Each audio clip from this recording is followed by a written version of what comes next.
would really appreciate it if you would stop Rob Taylor from blathering on and on.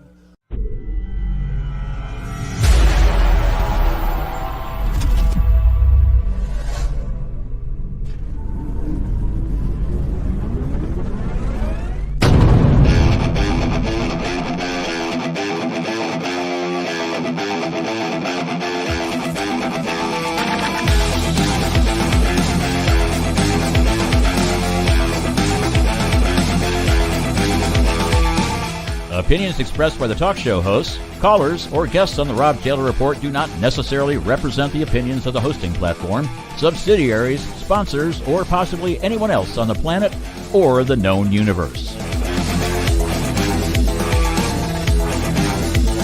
From the tinfoil and lead-line broadcast bunker on the beautiful south coast of Oregon, it's the Rob Taylor Report. So strap yourself in. Your political therapy session is about to begin. Ladies and gentlemen, here he is, the nearly famous Rob Taylor. Hey, Kuhrt County. Hey, Oregon. Hello, America and beyond. I want to thank you all for tuning in tonight. We should have an interesting show for you. We've got several different subjects that we're going to cover. And if we get down to it, I've got some fun videos I'm going to play. But we got some serious business to talk about. And we're going to get a good chance to rant about some of the things that are going on.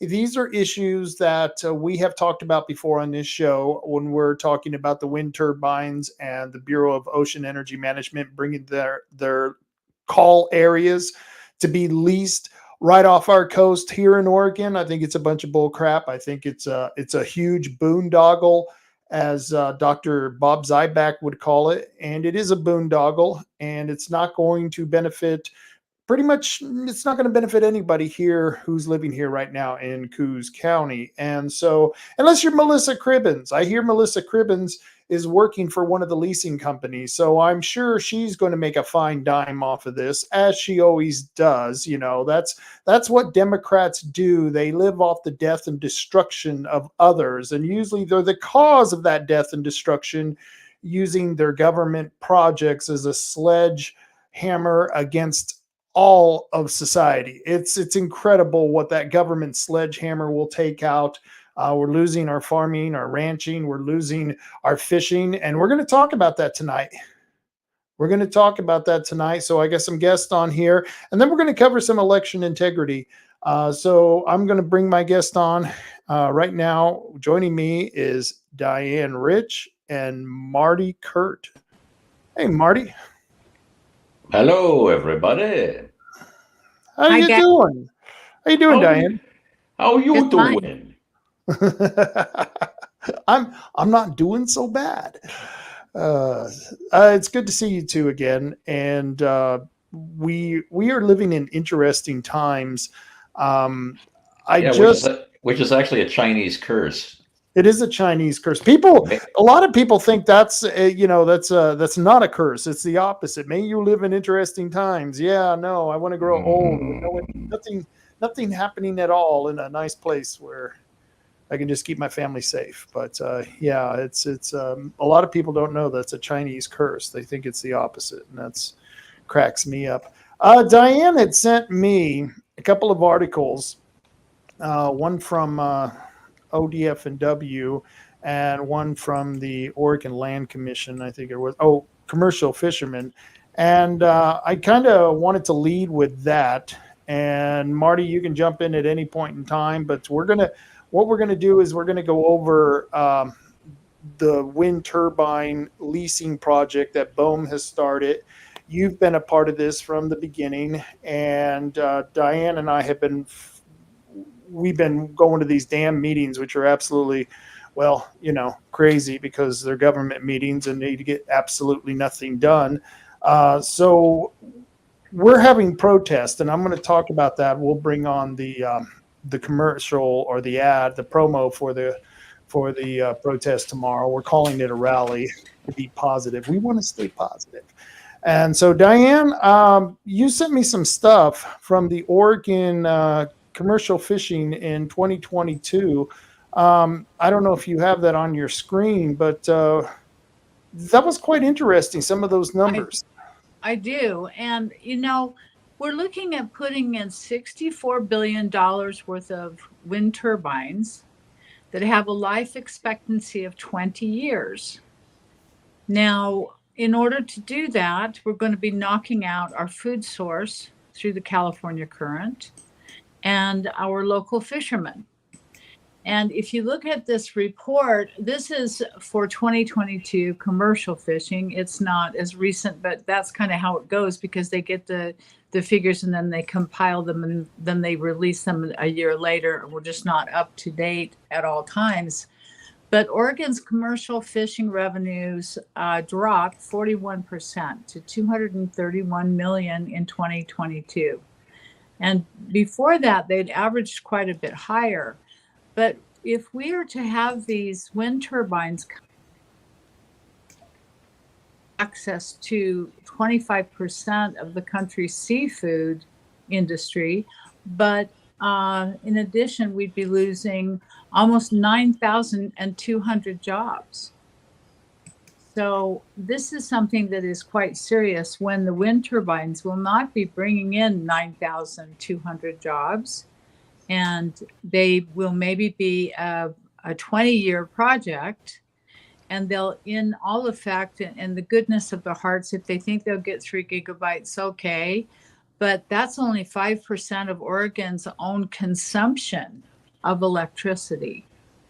So with these kind of things in mind, to lose an industry that is on average, and this is just what I had received from the Oregon Department of Fish and Wildlife, this includes sport fishing, estimated we have a $642 million income to the statewide economy. And we had that during 2021 from the fishing industry. The turbines are going to wipe out the industry on the South Coast, and the food processors that go ahead and help them, and the fishing sales boats, the boating industry and the service companies, all of those employees are going to be gone to bring in this wind turbines that'll last for 20 years. I have the first paragraph popped up here, and it says, it was the worst crab year since 2015. Total commercial fishing harvest averaged about 192 million 2022 over the previous 5 years. But after a bumper year in 2021, the 2022-2023 Dungeness crab season failed to start at all in December of 2022. Since most crab are landed early in the season, this meant that the 2022 calendar year logged in unusual small harvest. A smaller pink shrimp harvest also contributed to the decline in 2022. Overall, the revenue from fishing fell by 92.3 million in 2022 to the volume of harvest decreased by 31 million pounds. And why this is important is that we know that there have been reports that crabs love to hang out on the near these Power cables. Power cables coming from the turbines, and they don't go through the full process of becoming large crab. And in fact, it's disgusting to hear what happens to them, because they don't mate and they don't get larger. And this is something that's going to affect commercial fishing on top of whatever affected it between when it was a down year of 2015 to a down year of 2021. So that's going to be important, don't you think? Oh, absolutely. And how can we even look at losing a food source for our families to eat? It can't be threatened this way. The government just can't come in and say, we're going to try this and you're not even going to vote for it. And unlike any other outside developers, they would have to do an environmental income or environmental, why can't I say that? Environmental impact statement. Right, an EIS, yes. In EIS. And this had to be done with almost every on-land project that's ever known to man. It's a standard, right? So why would we go into the ocean where things are really, really unknown without any type of environmental impact statement having to be generated? So I got a graph up, and the graph shows the total landings, millions by pound, and you can see that in 1980, where the graph starts to climb as far as the total landings, and then with the blue line, you can see the total value in millions. And it seems like, and all this is based on market prices too, as well. And as you can see, it's there were some years where they were getting a lot more money for a lot less crab, and it looks like climbing up the stairs there. It followed along. The price pretty much followed along with the fish, but there was a huge drop in, like they said, in 2021. And then there was a huge drop in the amount of money coming in. So I thought that was interesting. This is a tough industry. And a lot of the boats that are owned here in the South Coast are not owned basically by large fleets, but by independent owner operators. Right. So if they take these out for 20 years, there won't be any of those independent owner operators around anymore. So a large conglomerate could come ahead and put in a fleet here and own all of the fishing. So the number you were giving out, that 9,000 in fishing jobs, from what I understand, is that fluctuates, because what happens is that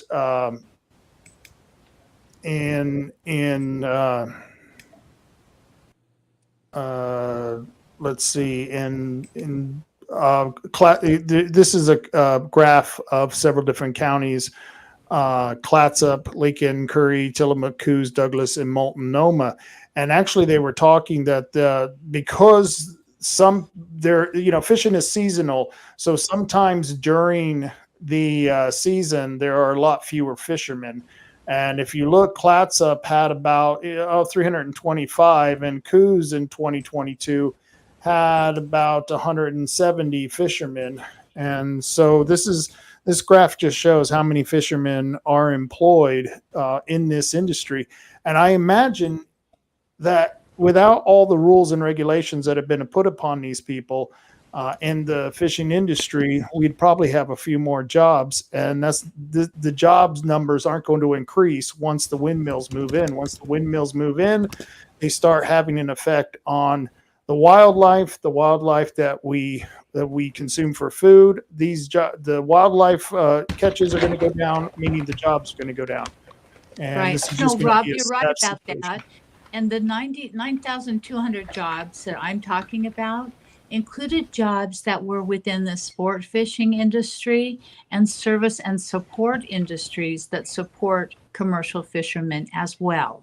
Oh, I didn't know you were including that number. Yeah, this is the Oregon commercial fishers generated an estimated $642 million income to the statewide economy. Okay, so this may even include other restaurants where visitors might stay. But this is all something that needs to be taken into account, because as you say, when the wind turbines come in, all of these industries are going to be basically removed because there's no fishing in those areas. In fact, in order to get to the ocean from, if you live in Coos Bay, you're going to have to go all the way to Florence to put your boat in. Well, look at this chart here. This chart here shows you the annual average non-tribal commercial fishing employment by species, meaning that most people are employed because of the Dungeness crab. And if the crab are one of the animals that are going to be feeling the worst effects of having these turbines in, we're already targeting the one species of fish that there are more fishermen for in those fishing jobs. And so, right. You look at this species chart, and this is the one that really piqued my eye, because like I said, there's a lot more people fishing for crabs than there is for most of the other species there. And so right. You take away the crab industry, you're going to put the biggest dent in the fishing industry. Right. And, into the economy of Coos Bay. Yeah. Now, this was interesting. There are fewer vessels, and I couldn't figure out. I was reading the article you sent me, and they didn't explain why in 1992, all of a sudden, if you notice those bars coming up from the bottom, the vertical bars. In 1992, if you the look vessel at that, count. yeah, that goes way down, and it keeps kind of going down all the way until current. But yet, look at the money they're making is a lot more money. That's the revenue per vessel. They're making a hell of a lot more money. And I was curious, is it because did the fishermen and the fishing vessels become much more efficient, or is it because the market was demanding more money for the fish that were caught? And Well, it did. Robin, in that period of time, they had interest rates at 21 and 22%. Remember?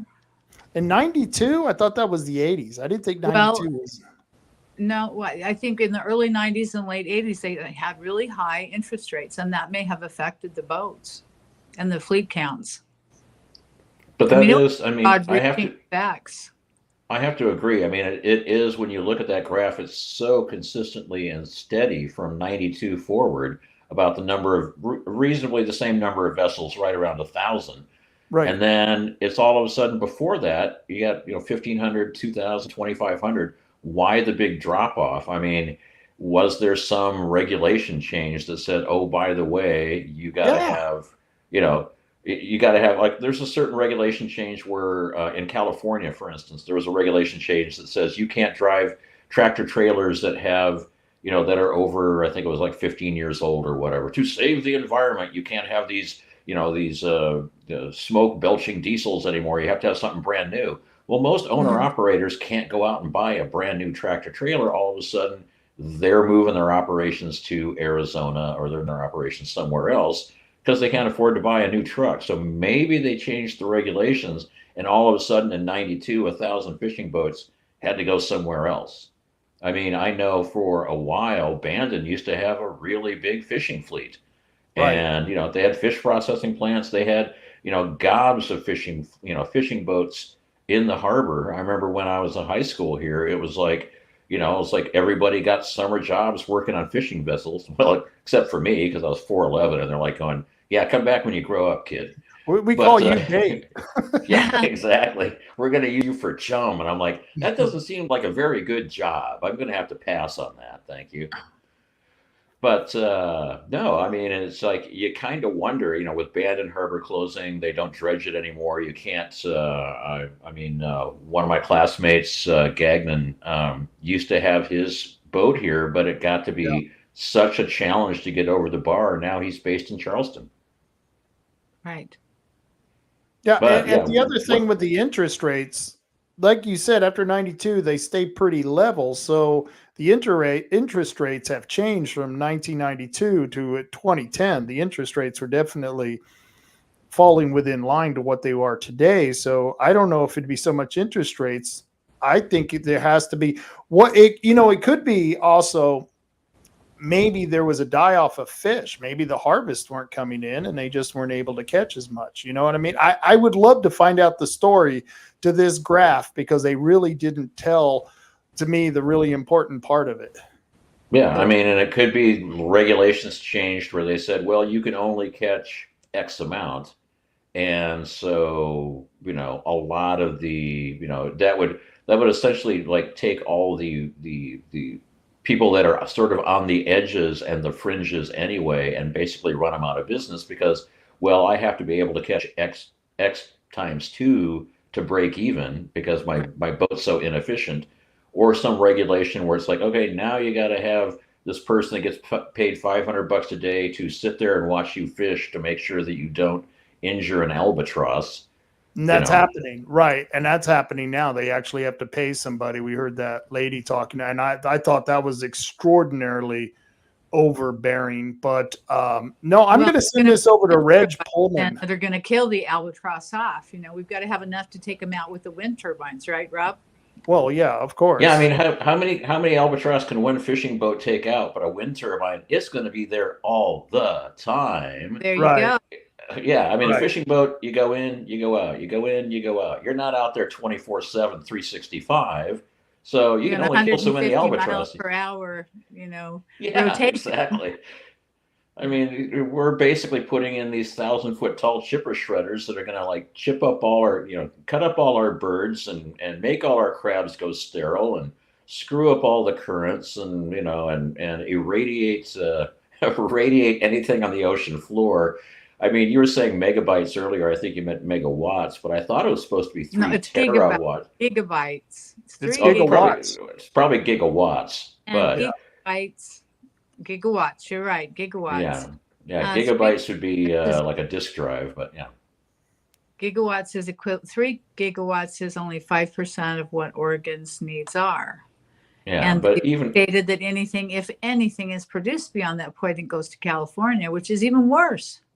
yeah, and who's paying for the infrastructure to get it on from, they only say they're going to get it to the shore. How does it go from the shore Then the to ratepayers California? get to pay to do all of the rest, and they're Yeah, forced to pay it. yeah, so somebody's having to build all these I get high transmission towers, and it's certainly not going to be the energy companies, and it's certainly not going to be the people investing in the windmills, because they're basically, they're inured from debt. They don't have to worry about this project going in the hole or costing too much.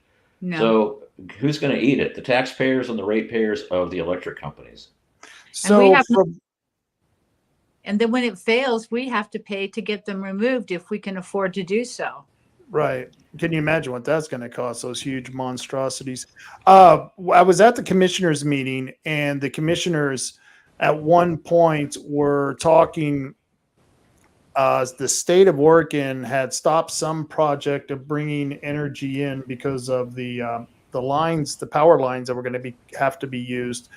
And I remember they were going to take them directly. What was that project? And instead of going through Brookings or Coos Bay, they were just going to take it all the way down to California and just through the water. And I thought that was just absolutely, because, you lose energy over a certain amount, length, you know what I mean? The more you transmit it, the more energy you lose. Mm-hmm. And so I just blew my mind that they would be willing to, stop a project or do a project and actually take it all that far away out. Yeah, it doesn't make a lot of sense, because the way high transmission lines work is it's like super, super, super high frequency. Right. And that's why they're way the heck up in the air. And then they keep stepping it down so that, they'll take it into a transmission plant, say here in Bandon or whatever, and you'll see these big areas where they have all these transformers. So they'll take it from, 44,000 kilowatts of power, and, and I forget what the frequencies are, but they're way up there, because that's the only way you can transmit, alternating current, big distances. Direct current, you're lucky if you can send it a block, but alternating current, the only way you can do it is by cranking up the amount of kilowatts that you're doing and the frequencies. And, that way you don't get a lot of line loss. But, okay, you put that in a cable under the ocean, what's the electromagnetic radiation coming out of that cable? I mean, they can't shield it such that there's not going to be any radiation leakage. And when I say radiation, I'm not talking like nuclear power plant. Oh my God, no, it's radiation as an electromagnetic frequency radiation. It's like, people, the kind of people that are clamoring about chemtrails are also kind of clamoring about 5G cell towers because of the frequencies those cell towers use. Well, it's kind of the same thing, where it's like the frequencies that they need to use to be able to transmit these long distances through a cable underwater. Has anybody done, an impact report on that? Nothing. Yeah, and we're still wondering about, okay, they have these, gigawatts of transmissions on these windmills that go to these power ships that can, bring all the power together so they can do one big honking cable to the coast. And it's like, well, what are the environmental impact studies? What are the environmental impacts of this super mega gigawatt cable on the ocean floor? I mean, are all our Dungeness crab now going to be 50 feet, screw the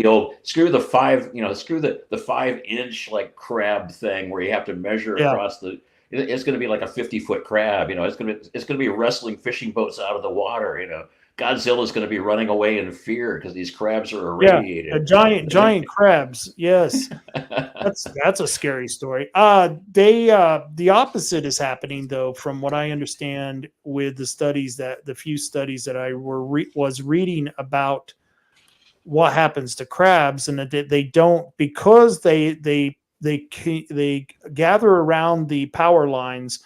The radiation that you were talking about stops them going through the molten process, and so they don't develop into full adults, or they develop and in basically deformed, and so they're just no good for eating it, and they don't eat.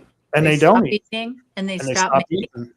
Well, and they probably stopped breeding as well. So what are we doing? Now we're making the crab gender confused. I mean, come on, guys. I mean, the Democratic playbook is getting out of hand. I mean, it's like, it's like, well, we have a whole bunch of genders, and all the crabs are going, I don't know what my gender is anymore. I'm not going to molt. I'm not going to breed. I'm not going to eat.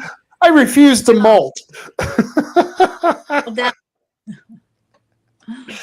Oh, so we're having a rally tomorrow. Are you going to be able to go to the rally, Marty? I don't know about the Coos Bay one because we're painting the house, but I can certainly make the Bandon one at 2 p.m. Cool. Yeah, because I mean, I got to paint in the morning before we get too much sun on the side of the house that I'm painting. But yeah, I'll definitely be at the one at Bandon at 2 p.m. And it's in a different location. It's not in front of Ray's this time, right? It's at the visitor center in downtown. And if downtown tomorrow is anything like it was today, it was a madhouse. I don't know if you guys been to downtown Bandon lately. It's nuts down there. Well, that's a good thing. I mean, having hordes and hordes of people marching about, consuming food and enjoying our tourist facilities is like, there you go. I mean, I went to a planning commission meeting last night because I'm just that kind of a fun guy. But what was happening is Bandon Dunes is attempting to open another golf course down, literally in my backyard down here. And so I went to that planning meeting just to see how the sausage is made. I don't know if you've ever been to a planning meeting, but wow, it makes the Board of Commissioners meeting look like Rock'em Sock'em Robots fun time. I mean, the planning meetings are, well, according to ORS 213-3345, an RR5 can't be subdivided into an RR2 unless, and at some point, and I read the 240-page report before going to the meeting about this Bandon Dunes thing. Yeah. And there's so much stuff in there about the 85 different types of soils that are in the dunes areas. And I was just like, oh my God, it's like, if I'd ever need a cure for insomnia, I've got the report that will fix You found this. it. Let me ask you, they changed the name of the LLC, and I didn't think it was part of Bandon Dunes anymore. In fact, I sent an email over to the city manager, and she said, no, they're not part of Dunes anymore. This is another company. Yeah, they did that for a very good reason, because Bandon Biota that was it. It was Bandon Biota. That's what it used to be. Yeah, Bandon Biota still exists. Bandon Biota was buying up all the land around here. So on Lower 4 Mile, a whole bunch of land was sold. McTimmons, a whole bunch of land. Boak, I forget the name of the other road. But basically everything below Beach Loop Road and Bradley Lake all the way down to Lower 4 Mile, they were trying to snap all that up. So they bought a lot of parcels of land under the name of Bandon Biota. And then when they couldn't get, if they had gotten the BLM park down here, Lost Lake BLM Park, which they were going to buy it until they found out there was a covenant in the, a person donated his land to BLM to be a park. And when, and BLM said, yeah, sure, we'll sell you that chunk of land. Come to find out there was a little thing in the covenant that said this land can never be sold for commercial uses.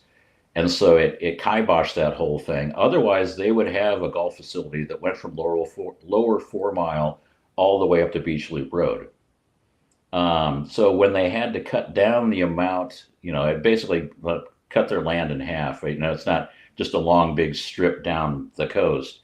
And so they rejigged the golf course, and so they've got a full 18-hole golf course planned for essentially 2 Mile Creek down to the BLM Park. And so what happened was is some of these big chunks of land they bought used to be cranberry bogs. Mm-hmm. Well, there is a rule that you can't put a golf course on what was considered high price farmland. And, high value farmland is something that has perennials on it, like cranberries or blueberries or, things that are there all the time and then happen to, fruit out, and then you can harvest them like blueberries or cranberries. So part of the properties they bought were old cranberry bogs that have been decommissioned, or they've decommissioned them after buying them. But due to the fact that those were considered high value farmlands anyway, they could not put a golf course on those things. So what they did is they took out all the pieces that were considered high value farmlands that didn't have anything to do with the golf course. And they created a new cutout that's now owned by Pacific Rivers or something. I forget what the new LLC is called. Yeah, it has something Rivers in it. I do remember that. Yeah, it's like Pacific Rivers or Coastal Rivers or something like that. And I can look it up because essentially they quit deeded all the stuff they needed for the golf course to Pacific Rivers, so that now they're not hindered by the fact that they have high value farmland involved at all. And so it's still owned by Kaiser. It's still owned by the same people that own Bandon Dunes. It's still owned by the same people that own Bandon Biota. It's just that they changed the name. So now when they're doing the golf course, they can say, and this is all involved with the Pacific Rivers LLC, and it's not Bandon Biota anymore, because Bandon Biota owns lands that are high priced or high value farmlands. As soon as I saw the Rivers in the name, I knew there was something up with it, because they were trying to make it sound like we love bunnies and duckies kind of LLC, Yeah, I mean, and it's funny because it's called. I'm assuming the course is going to be called. So it's New River, so it's Pacific River Dunes or River Dunes Golf Course. I mean, there's a dunes in there somewhere, but yeah, I mean, I've looked at all the plans, and like I said, it was a 140-page report of all these hoops they had to jump through to get this thing done. And it's not over yet. They've still got a couple of weeks where it's like there is a couple of objections at the meetings that they have to address. There's a few questions that are still coming up. But since it's literally my backyard, I thought, well, maybe I should go see what's going on. So I went to that meeting. Are you for or against it? And did you speak at the meeting? Well, of course I spoke at the meeting. I mean, for some reason, every time I'm in the Owens building in the big meeting room, I feel like I have to get up and speak. So... And for some reason, I got picked first, and I was like, and it's like, of course, they can't pronounce my last name. And I'm like, that's okay. And I said, and I got picked first by random chance, and I pity you all. I pity you all. and so got them laughing. And so, my basic problems were they haven't really accounted for traffic. It's like, okay, most of the traffic's going to be going on Boak Road, which is, if you're going south on 101, if you go past Bandon Crossings Golf Course, the next road to the right is Boak. And so Boak will take you all the way out. It's sort of, as soon as you just get past Bradley Lake access point, that's Boak Road. So it's in a fairly straight section of 101. But if they're going to be doubling or tripling the traffic coming off that road onto 101, especially in busy tourist season, how likely is it that they're going to be able to get in and out if they don't add, dedicated turn lanes or a traffic light or something? And the basic Oregon Department of Transportation study said, well, it's going to be less than 1,000 cars a day, so we don't have to care. We don't have to care. And it's like, okay, well, that's interesting, because the number of accidents on this section of 101 has increased dramatically over the last couple of years. And doubling the traffic from Bandon to, essentially Bandon Crossings, it's got to make it, it's got to make some effect. So my worry was traffic. My worry So was water rights. could they appease you somehow if you could get Michael Kaiser in the room and you said, look, dude, okay, here's the situation. We've got traffic problems. You're going to need to widen those lanes. You're going to have to add a few lanes so that we have turn lanes and possibly even, well, I guess that would be pretty much it. They could do. You couldn't Yeah. put a stoplight there. Well, I mean, and they are adding a deceleration lane. If you're coming south from Bandon and you turn on Boak Road, they're supposed to be adding a deceleration lane and cutting back the utilities and all the other things into place. And I'm just worried more about, how are you going to get off Boak Road back onto 101? Because you got people that are hauling, coming up 101 that are hauling. You're coming from a dead stop at a T intersection. I can't imagine that's going to turn out well. So, I was thinking, if you had turn lanes or if you had in some places where you pull onto the road and you're given a couple of blocks to get up to speed before you have to merge back into traffic, things like that. So, yeah, and they've added some things like that. And so that's why I'm kind of, I'm kind of poking at them now going, can you do something like this? I'm not going to hold it up. I'm not going to say, no, they can't do it because, well, first off, would they listen to me anyway? But, and then the other thing was water rights. I'm a little worried since the lake I live on is downstream from where they are. And they addressed most of that stuff in the report. And then I forget what the other thing was. It's like, but my biggest worry was traffic. Oh, and then they have a bunch of properties down here that are not part of the golf course, which they bought thinking that they were going to expand even more, but they haven't really been taking care of them. They got weeds that are like chin high. They've got some squatters living on some that we can't get out, can't get out of here. And it's like, if you're going to own these properties, you have to do better property management. So those are my three concerns, and I brought it up. Yeah, so of course I spoke. Those are good concerns because you're not out there doing not in my backyard. You're giving actual legitimate reasons for the squatters. If they're not taking care of their property, that really is annoying because that really devalues your property and puts you in danger because, usually it's criminals who are living out in the middle of the woods. Yeah, and I'm a little bit worried about the high grass in these what used to be fields. It's like, Right. well, grass fires move pretty quick, and it doesn't take Damn long quick. for a grass fire to find gorse, and of course, gorse burns really quick and is hard to put out. So it's like, oh boy, what could go wrong here? Now, in their defense, they have all this land from where Lower 4 Mile ends all the way up to where the state park begins. And they went in with macerators and took all the gorse out of that area. I mean, they took out acres and acres and acres of gorse, and it's like, like this tall now, and it's like, and they're going in and hitting it with herbicides and stuff like that as well. So in areas where people point out there are issues, they actually go in and do a really good job of taking care of it. So, I mean, and to be honest with you, if it wasn't for Bandon Dunes, think of what Bandon would look like today. Would it be another Port Orford? Would it be another, Myrtle? We'd still have dirt roads, Marty. Are you kidding? Yeah. I mean, without the fishing industry, without the lumber industry, I mean, you can only sell so many cranberry candies and so many crab dinners at Tony's Crab Shack, and it's just, they bring in a lot of high value clients.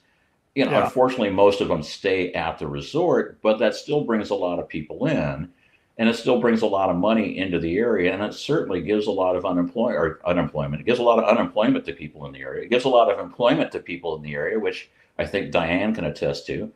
And and it's just, I have neighbors who are essentially kind of NIMBY folks going, I don't want a golf course here. And I'm like going, well, then you should have bought up the land that they were trying to buy to make sure that they couldn't impinge on you.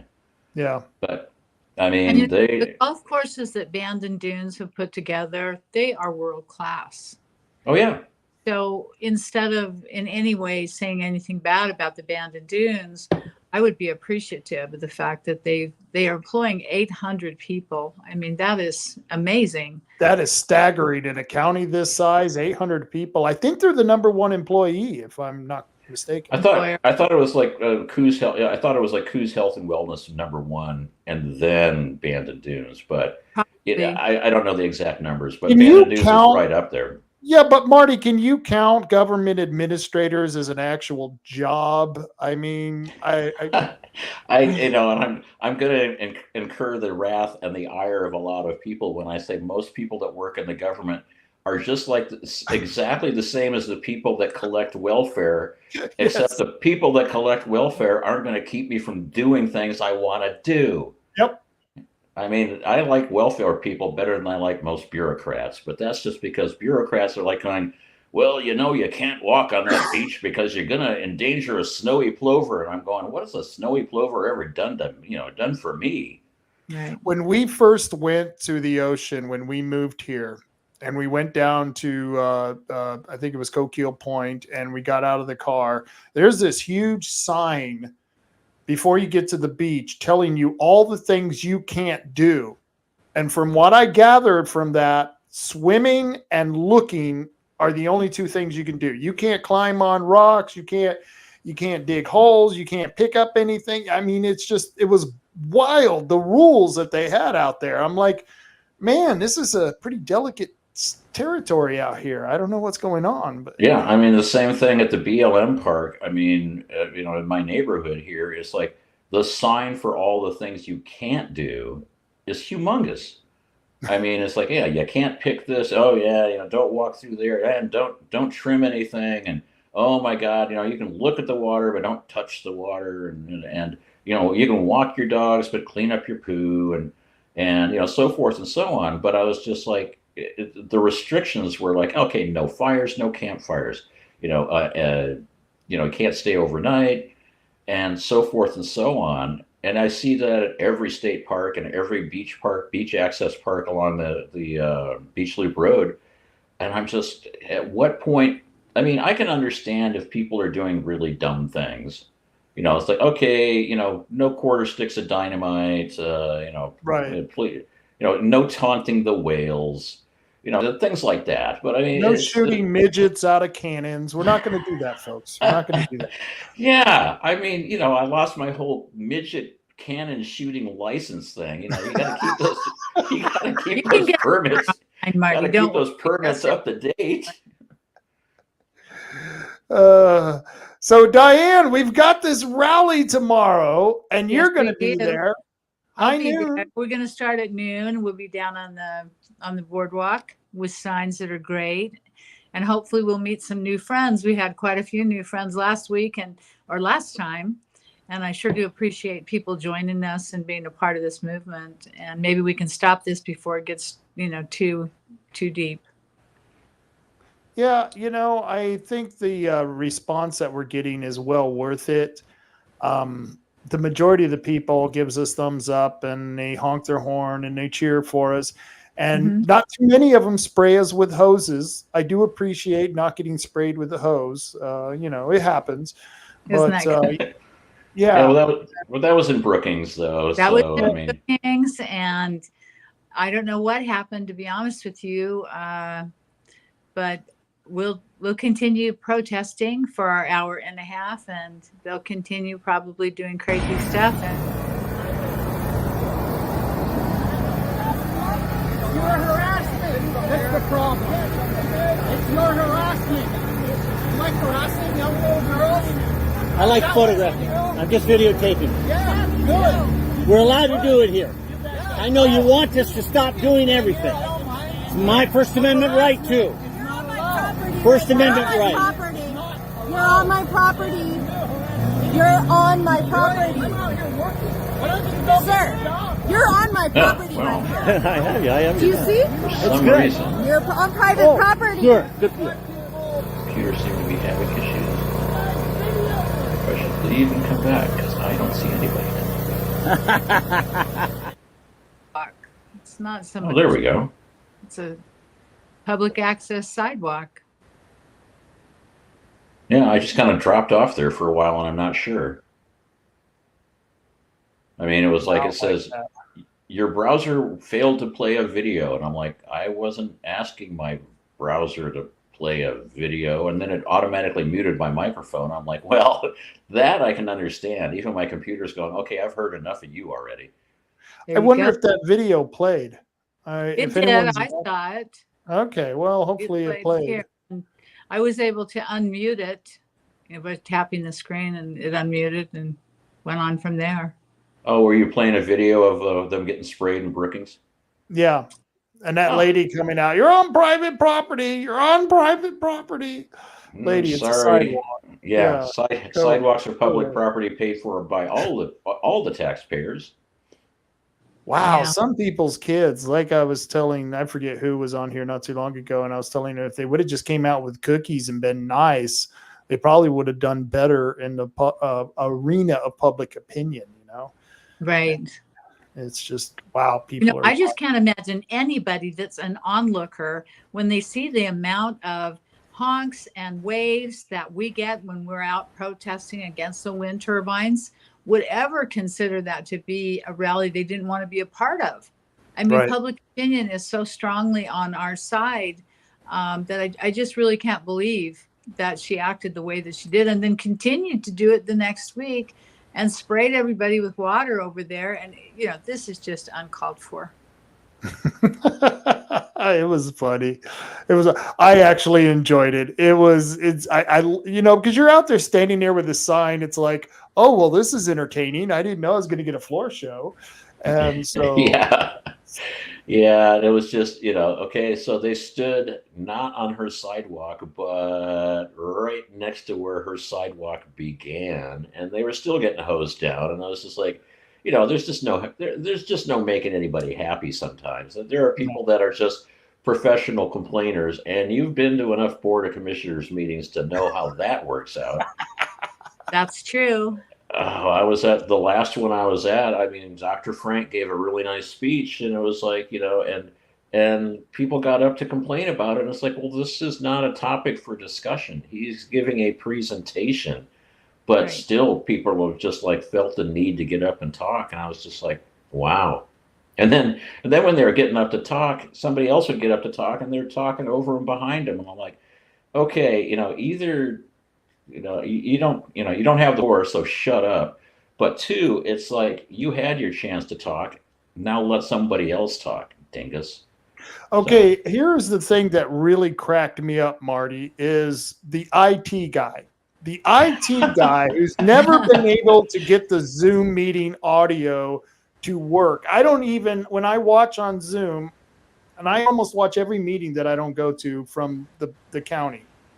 Yeah. And I never testify, or I try not to testify, because you get that reverb that comes back at you, and you're not sure how it sounds in the meeting hall. And he can't fix that, and he couldn't get Dr. Frank's PowerPoint on the screen. This is the IT guy, okay? I've gotten everything we've needed on the screen myself, and yet he can't get the Zoom screen. And then he has the nerve to come up to the podium after Dr. Frank has spoke about the Dominion machines. Well, actually, it's not the Dominion. Is it the Dominion machines? No, the whole point of this. And the whole point of this he is- says they don't. The ones here at the clerk. They're clear ballot machines here. Yeah, but the whole point of Dr. Frank's discussion. But they don't have modems, according to him. Yeah, the whole point of Dr. Frank's discussion anyway had nothing to do with clear ballot voting machines or ballot marking or hacking computers. All he was saying is that our voter rolls are controlled by the state. Now, yes, the clerk and our election official can say, oh, add these people because they just signed up, or remove these people because they moved out of the county or they are dead. But the voter rolls are actually run by the state. And he gave a slide presentation that said, and isn't it funny how every single county marches in lockstep? Before the election, it goes way up. After the election, it comes back down. Before an election, it goes back up. After the election, it goes back down. And this is county by county. Every single county does the exact same percentage change. And he's going, that's because the voter rolls are run by the state, not the county. And We should take Right. the voter rolls and say we are only going to maintain them in the county. The state can go screw. If the state wants to add people to our voters rolls, they can submit it to our county clerk and she can review it and say yes or no. But our biggest problem is our county clerk and therefore our elections official take their marching orders from the Secretary of State, which we all three of us trust implicitly that we know they will never do anything wrong. Lying. Okay, so no, and then I thought it was funny that Darius got up, the head of IT, and said, these machines cannot be hacked. And I'm like, okay, what world do you live in? Because the only computer you cannot hack is one that's turned off and unplugged from the wall and in a Faraday cage. Right. I mean, I spent a lot of my early years hacking computers as a white hat hacker. And a white hat hacker is somebody that breaks into a computer system and then notifies them and say, hey, you have these security flaws and here's how to fix them. Black hat hackers are the people that come in and steal your bank account number and go, tee hee hee, I'm stealing your money. Or tee hee hee, I'm changing your voter rolls. Or, things like that. So, and then, here we go. And so this is part of the Dr. Frank slide presentation he gave at the Board of Commissioners meeting. And as you pointed out, Rob, I thought it was really funny that they had him up on full screen at the start of the meeting to test it, to make sure that he could broadcast from his laptop the slides that the commissioners were given to look at while they're sitting at their desks. Had we known they were going to, I think hijack's a little too strong of a word, but had I known they were going to not make it work, I would have brought copies for everybody in the room so they too could look at the slides while he was giving the discussion. But the first slide basically says, isn't it odd that our 18 plus population, the number of people that can vote legally, it seems to be going up. And all of a sudden in like 2012, 2014, basically about the time motor voter kind of kicked in, all of a sudden we are now almost up at 100% of people registered to vote of the over 18 population. So that was the first slide. And you see how it's the bottom one, which is actually the people that voted, how it, goes up and goes down and goes up and goes down. Well, that's pretty much normal for elections because most people don't vote for primaries. They vote for the big elections. Right. So you'll see that sawtooth. But the thing that's odd here is that once you get to roughly like 2013-ish or so on this thing, I believe that is, it's like, you see that dramatic uptick where it's like, and all of a sudden now the number of registered voters is almost the same as the 18 plus population. So that was that first slide. So let me get you the next one. Number 2. Yeah. And this is kind of pointing it out in different terms where it's basically there were, the population trend is going up, as you can see on that chart. It's like, okay, but all of a sudden in that same time frame around 2012, 2013, they now had 640,000 more people registered to vote than was the natural population trend. So the population's going up, and that's the, essentially the population trend is the blue line, and that's the one that's kind of going up at a pretty much standard angle. Let's see if I can do this backwards because it's reverse video to me. But anyway, yeah, it's like the weatherman doing a blue screen. It's like, and it's over there. But anyway, so that's the whole point, is that all of a sudden, they had a jump of 640,000 more registered voters than the population trend. So it's just like, that's a little weird. It's curious. That is a little curious, yes. And then, same thing with Coos County, and basically every single county followed the exact same trend where, they're ticking along, and you can see, the black line being registered voters, the blue line at the top being the 18 plus population, the people that could vote. And then, the red line being the people that actually voted. And you see that, mostly on the left side of that graph, they're all marching in lockstep. They're all about the same amount apart.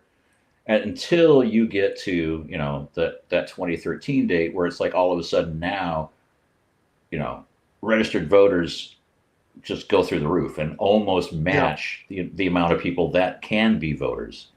Mm-hmm. And of course, there's motor voter involved, and there's a few other Right. odds and ends involved. But at the same time, you look at those things and it's like, man, that's just not right. That's not natural, baby. That's just not natural, baby.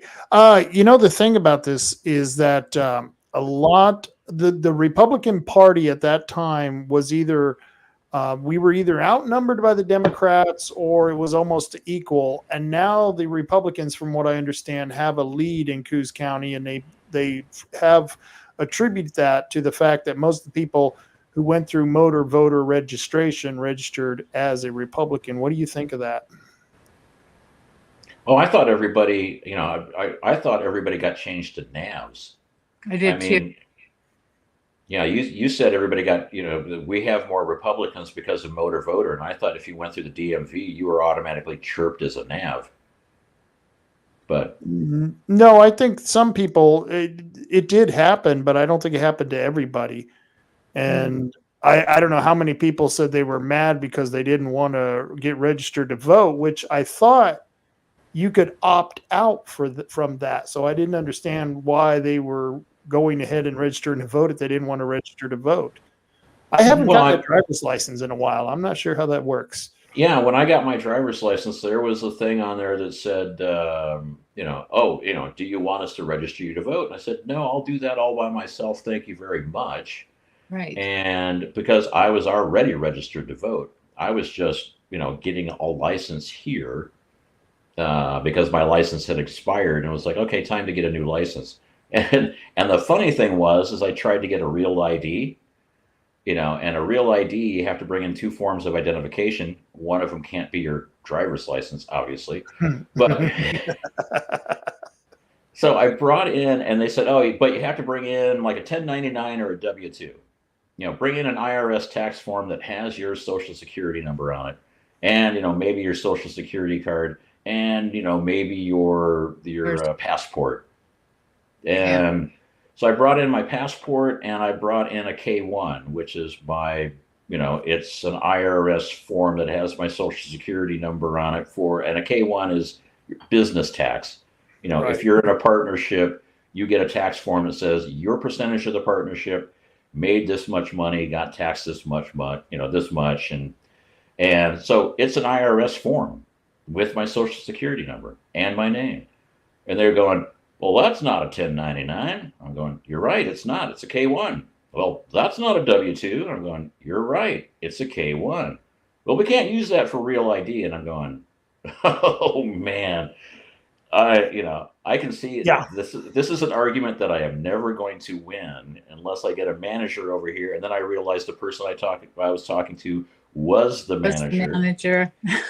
And I just went, okay. And now I hearken back to I would much rather you were collecting an unemployment check so that you weren't getting in my way of getting a real ID with the proper government forms that you asked for in your, at some point you just go, and I don't have enough high pressure pills to handle this one. So stepping away.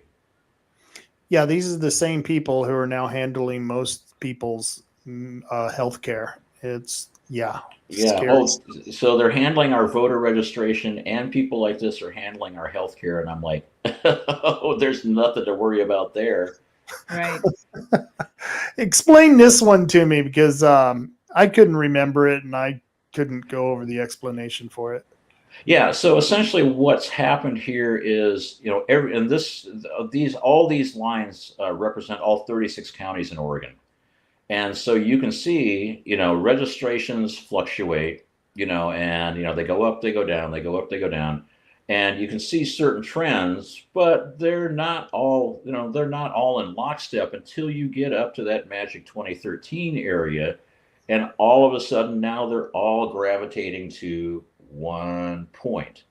And it's just like, okay, they're just, and there it goes. It's just going right up to that one point in the upper right-hand corner, which means, the counties are no longer independently run, it seems. They all seem to be going, to a, in a trend that is no longer individually owned by the counties. They are now taking a trend that seems to be driven by the state or the feds. But yeah, and that's kind of the whole point. He basically put all the counties together and said, notice how they all kind of come together in a point, which basically means everybody's coming up to almost exactly 100% registrations. Because this is statistically impossible. If they were, highly improbable. Impossible, because there's no way all of the counties can be following the same election history. That to me is just not improbable. It's impossible, because all the counties change on a regular basis, and just the fact you look at it and the lines are almost exactly the same, except for that very bottom one. I forget which county that is. And that's Wheeler County, where there's only like 8 people there, so they don't follow trends. They're their own county, baby. They've got 8 individuals and they know it. But they are the exception to the rule, proving the fact that there's something wrong here. This just isn't a natural occurrence. Yeah, but even they get in line. Right, eventually. You get down to 2013, and all of a sudden now even Wheeler snaps into, does a snappy salute, and yes, we're there as well. So what we need to do is we need to check out Wheeler County and see. I can't see what year that is. That graph's too small on my screen. See what year that is and see if they switched clerks at that point who wasn't as amenable to cleaning up the voter list. Yeah. I mean, there's so few people, we could probably just, walk over there and ask them if they weren't like 180 miles apart per person. But yeah. There you go. And I guarantee you, they'll go, "Oh, that's my cousin Sheila. That's my cousin Sheila." I'm telling you. Yeah, that's my cousin Bob. Not to be confused with my other cousin Bob. Yeah. Right. And this one is the Oregon registered voters by county. Yeah, I'd have to go look at my notes on that one. I forgot. Yeah, essentially this one is. Oh yeah, so different counties have different populations, obviously. So the one at the top is probably Multnomah, and the one at the bottom is probably Wheeler. And essentially, they're saying, he's saying that, they're all following the basic trend here. Let me go back to the last one. I think this is 2080 to 2022 general elections. And then this one here is February 2014 to May of 2024 monthly. Yeah. And so what's interesting about this is that they're all, all the bumps are in all the same places. How is it that 36 individual county clerks are going to have the exact same changes in registrations at the exact same time, unless it's all done by the state? Right. It's amazing how many people are out there hunting Bigfoot, and yet here we are. We've got evidence that the voter registration rolls are being manipulated by the state or the feds. One of the two. Whoever's getting there and doing this. And like you said, I imagine it's the state. They got paid LaMota money, a bunch of LaMota money to... Well, of course, they're also paying ERIC, which is the electronic registration. The whole idea of ERIC was, they can keep track of people that are moving out of this state into that state, so they will notify the state they're leaving from, to remove them from the rolls, and then notify the state they're moving to make sure they get on the rolls. But it's actually a really interesting way to take a whole bunch of people that have left Colorado, and then say, we can use these people and populate the voter rolls in Oregon, knowing full well they are not going to vote, and then put them on the rolls, send them a bunch of ballots to get sent to a generic address so an NGO can fill out the forms and do all the fill in the ballots for them, and then as soon as it's done, they can pull them off the rolls and ship them to another state. Mm-hmm. And so they have, it's a nationwide, it's called ERIC, and it's electronic voter registration stuff. And it's run, it's run by somebody who isn't a government employee. So they're getting money from somewhere, and the state of Oregon is paying Eric to help them keep their voter rolls up to date. Yeah, That's that's it's, interesting. So well, how did it's they not catch Thomas Tuttle, Marty? How did they miss old Mr. Tuttle and his Tuttle Oh, tokens? all this going on, where was the person that was responsible for the total double vote?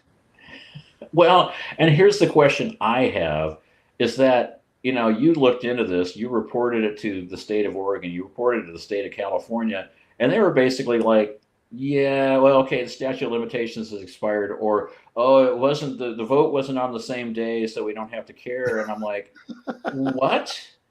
Right. It's a federal election violation to vote Right. for a president in two states at the same time in the same election, I whether thought it's it the was, same day or not. wasn't it a felony to do that, a Class C felony? It's supposed to be, but I he think he so. he is a big donor and he has a D next to his name. So what do you think? A D is for donor and D Right. is Yeah. for Democrat, and he's got a lot of Tuttle tokens, and so I'm thinking that might have something to do with it. Once again, can't prove it. I'm just speculating, but Right.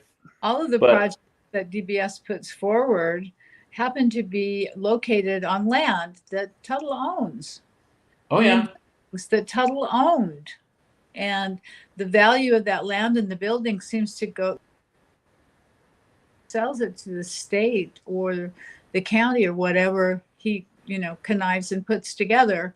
And I certainly think that Tuttle is smart, and that he's probably creating this opportunity for us to spend our taxpayers' money on things that he owns and that will benefit in part him more than probably the rest of the taxpayers. Diane, when you and I and Danessa were down and you too, Marty, we were down in Curry. Mhm.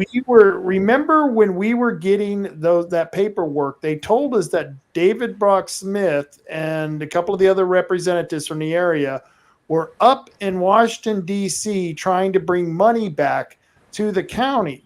Well, just last month, Val Hoyle gave $1 million to that fire training project. I forget the name. Yeah, Quest Siskiyou Fire Yeah. Training. Mm-hmm. Yes, Yeah. and we've been there, and it's on a Class 4. Is that what it's called? Dump site, and they've got a homemade jury-rigged shooting range that is nowhere near $10,000 worth of work, and a pot grow. And what else have they got there? Oh, they had- A load of cameras. yeah, Bundle- and they had a former hydroponic garden, facility with all the tanks that had kind of been decommissioned, and they had a bunch of security fences that, oddly enough, ended right at the property line. So instead of like, well, I can't get over this fence, we'll just take 3 steps and walk around it. I'll walk because- around it. I love that fence. Yeah, it was Yeah. like this big, huge, ominous fence, and then you get to the end of it and it's open. You're like, well, Yeah, it's not okay. even squared off, and it's like, and Right. it's at the end of Euchre Lane, and you're like going, and they spent how much money for this land, and then it was And swapped not from that, but one. they raised $1.5 million for an area at the same exact location. They were supposed to put in yurts and a children's sustainable living training center, and they raised $1.5 million. Who knows where that money is, because that never occurred. Nothing was ever done. They were going to put in an amphitheater and the yurts, and the money was raised, but nothing was ever done with the money. And now it's switched, and now they're doing this training center instead.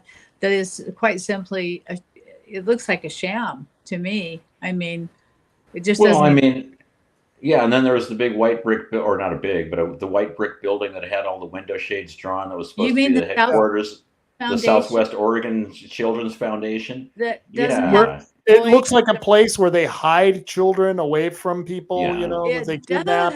It does, and all they had were cameras all the way around the building, and And a bunch nobody of was cameras. there, and no one had been there for months, and yet Yeah. David Smith was making what, $136,000 in salary from that Yeah, foundation that gave grants to renters of they own the coffee shop that rent the building that's owned by one of the members of the board for the Southwest Children's Foundation, that was actually placed in existence due to the fact that there were parents who weren't able to get childcare. Right. But there's no childcare going on in that building. We're Definitely. going to get to that in a minute, but I kind of want to get back to this graph before we lose the point on this. Oh yeah, and then when we get to that, ask me how to create a really the easy way to create a money laundering operation, and I'll get to that when we continue. So anyway, Oregon registered voters by county, so this is for the last 10 years, and you can see, there's, it looks like there's similar trends, but it looks like most of the counties are on their own, and then all of a sudden they all just like fall into lockstep.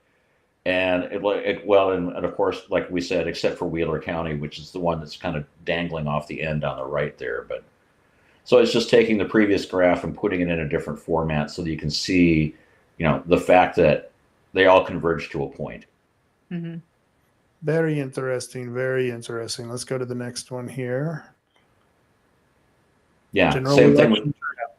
Yeah, so very similar trends here, where all of a sudden you see every single county had the exact same turnout in 2020.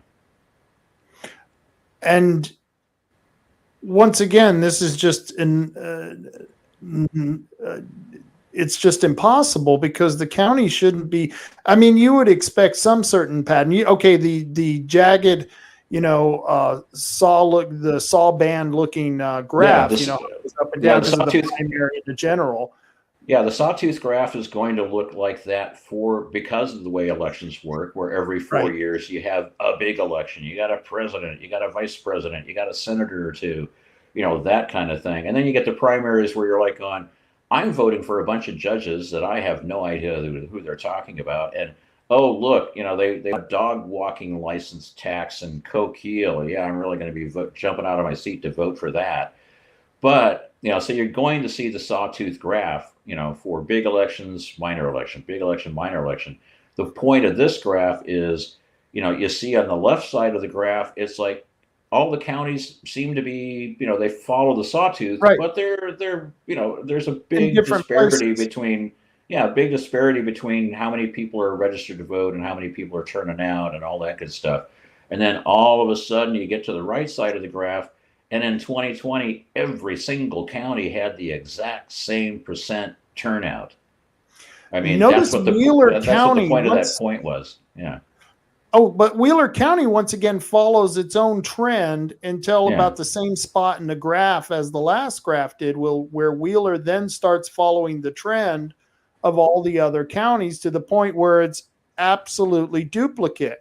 And at the beginning of this graph, like you said, demonstrates the difference between the way the counties were voting to the very last, where it's just one strand of lines in the graph. There's no way this could happen. Without manipulation, there is no way this could be happening. Right. Yeah, and the whole point of his speech was, your voter rolls and seemingly your voter turnout is controlled by the state, not at your county level. And I've said this a few times, I don't think that the county clerk and our election official in Coos County are actually manipulating our county elections. If they're going to be manipulated, they're done at the state or national level. They may not know about it, or if they do know about it, they may be completely helpless to do anything about it, because honestly, you don't narc on your boss. Lark's not going to narc on Julie, and Julie's certainly not going to narc on whoever the Secretary of State is this week. Right. Because you're going to lose your job, you're going to lose your benefits, they're going to trump up charges about you. You're going to be doing jail time because what was it, Tina Peters in Colorado? She made a backup of all the election systems, and they arrested her for it. And it was like, well, that was her job. Right. And it's like, well, because you're going to expose our fraud, we're going to have to, arrest you. We Sounds can't similar. allow you to do that. Yeah. Or take any election integrity court case to the court. It Oh just yeah, doesn't. no Just judge, forget- no judge is going to touch that. I mean, a No. lot of people go, well, if the 2020 election was rigged, then why haven't any of those court cases? Why didn't they win any court cases? Like, because none of them actually got to court because so many judges are afraid to take those cases Yep. because they're going to be either out of a job or they're going to wind up like one of the best friends of the Clintons and never heard from again. Right. It's Doesn't kind of matter like how you can't get a case to trial. well, I- and Marty tried. Marty and Ron Wiggins tried, and they were told by the people who run the elections that if they ran the elections again, they wouldn't get the same results as they did during the election. And the judge didn't even rule really against you, even though it didn't turn out so bad. He decided against you based on the fact they wouldn't get the same results if they ran the election again. Yeah, and I thought that was like the funniest thing ever. I mean, they were fighting tooth and nail. They did not want to give me ballot images because, well, I don't know what their reasoning was, because just give me ballot images, and it's like, what could happen? I will run the election. I won't get the same result. You'll go, well, here's why you didn't get the same result because blah, blah, blah. Or I would get the same result. And then I'd be like, for 2 years you've been fighting this. I get the same result. What in the hell? Why were you trying to block this? All I'm asking is if it's a free and fair and clean and transparent election, give me the ballot images. I have the software that can read the ballots and count the ballots as well as you can. And and I've written systems that are way more complicated than what Clear Ballot is doing. Mm-hmm. And it's like, if I get a different result, well, then we can compare results and go, oh yeah, you know what? I got this ballot wrong or this ballot style wrong. Or if I got the same result, they'd be vindicated. They're like going, yeah, Right. we did do everything right. But the fact that they spent 2 years and brought in high price rental lawyers and, and had multiple trials. And it's like, okay, if you're really not doing anything wrong, then why would you fight so hard to keep me from verifying that you have not done anything wrong? And it would be the equivalent of a physics professor giving a mathematical problem to his students and saying, well, no matter how many times you do this, you're going to get a different answer. That doesn't work in math because math is definitive. Oh, yeah. And therefore, 2 + 2 will always equal 4 unless you're in Orwell's 1984. Exactly. And and I thought it was funny because during the trial, they were trying to. I was asking the judge to ask them to rerun the election so that they could get the adjudicated ballot images, because they said, oh, we had a hard drive crash, we don't have the ballot images anymore. I said, well, the only way you can get those images back is to rerun the election. And they said, well, we can't do that because if we take the same paper ballots and the same scanners and the same software and the same laptops and the same servers and rerun the election, we won't get the same result. Now, I And don't I know, was, Marty, and, but and if the they judge and the same judge result went, the oh, second time, how much and the judge faith have said you got in the results that were provided in the first round? well, and the judge said, excuse me, did you just say in court that you cannot rerun the election and get the same result? And they said, yes, we are. And that's why we can't give him the adjudicated ballot images. And he's going, okay, that's bizarre that you would say that in court. Public record, on record, in court, in a trial, you say you can't rerun the election and get the same result. Okay, Marty, sorry about this, but I'm not going to force them to rerun the election because they can't get the same result. Therefore, they can't get you the same adjudicated ballot images. But what I'm going to tell them to do is make sure that, to have them scan all the ballots and give you all the ballot images. And I went, well, that's a win for me. I'm fine with that whole idea. Marty, have you ever received the transcript to that trial? Yeah, I have it. Wow. One of these days I got to get that from you, and I want to use quotes out of that article to put up on the screen because Yeah, and I think I have the audio of it as well. So that would even be better. The audio, that would be really cool because then you hear it in their own voices. That would be great. This one from Coos County, if you can explain this one to me, the 2020 election. Yeah. Well, maybe back on July 1st I could explain it, but it was fun driving around in the car with Dr. Frank since he's like a supercomputer guy as well. It's like we were just talking nerd the whole time. It was great. Let me see what else I got. Okay, then this one here, the Coos County voter rolls churn summary. Oh, yeah. So churn. Okay, the definition of churn. If you want to back up to the previous graph for a sec. Let me look at that for just a second. Let's see. Population, registration, active registration, predicted results, ballots recorded.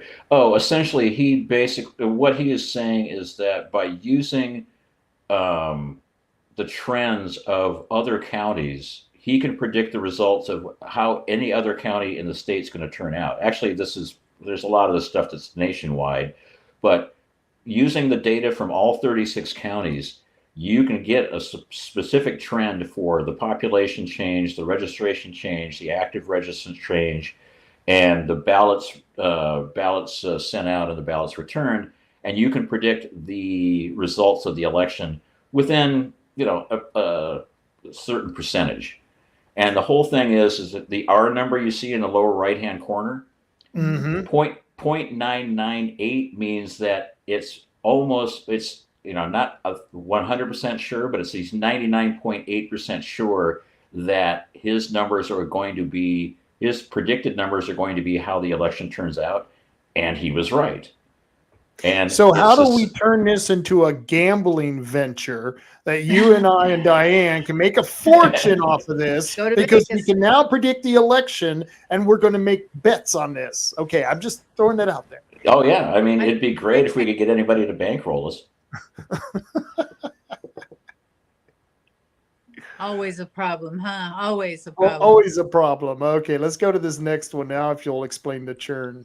Oh, yeah. So what the whole point of churn is that you get a certain amount of people that come off the voter rolls and you get a certain amount of people that go on the voter rolls like every cycle. So what he did is he took the data from the Secretary of State from the state of Oregon. And oh, by the way, all this data is done with the information that we got from the Secretary of State of Oregon, which means if anybody goes, well, your data sources are bad, and I'm like misinformation. It's misinformation. Disinformation, misinformation, malinformation. Weren't those the Marx Brothers? But anyway. Yes. There you go.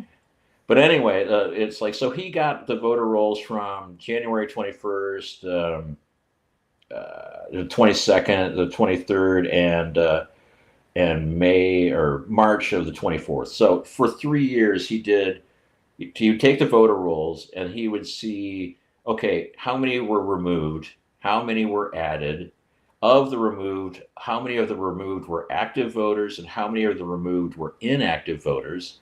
So you can see on the top line there, it says registered, there was 52,000 registered, 2,900 or so were removed, 4,000 were added, in 2022, you get the similar numbers, like 2,700 removed, 4,900 added. And the percentage of added and removed is about the same for every single iteration of the data. And what's interesting is that, okay, you have of the 2,300 or so removed, if we're looking at the first column in red, 2,070 or so were active voters. So they removed active voters. Well, you think, well, why would you remove an active voter? Unless, of course, that active voter was a ghost voter that we need to shift somewhere else. So they would add people that didn't exist. And this is speculation, by the way, but they would add people that didn't exist that knew they were not a real voter. And then once they had voted, they would remove them and put them in somebody else's voter pool. And it's odd that, okay, if you're going to remove people, out of the 52,000 people in Coos County that were registered, you're saying that almost 3,000 people left?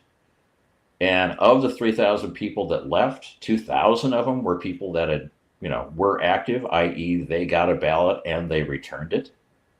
And if you look at the numbers, it's like this pretty much the same percentage all the way through. And then if you look a little farther down, you see that, you get roughly 10% of, the, actually it's 12.1%. So you get 12% of the people that are either added or removed in each one of these years here. And it's the same number every time. It's not like, okay, 1 year it's 8%, the next year it's 10%, the year after that it's 14, then it's back to 12. So it averages out to 12%. No, it's like 12.1% every single year. That doesn't happen in any industry ever. Yeah, I mean, variations. There's nothing that is always consistent.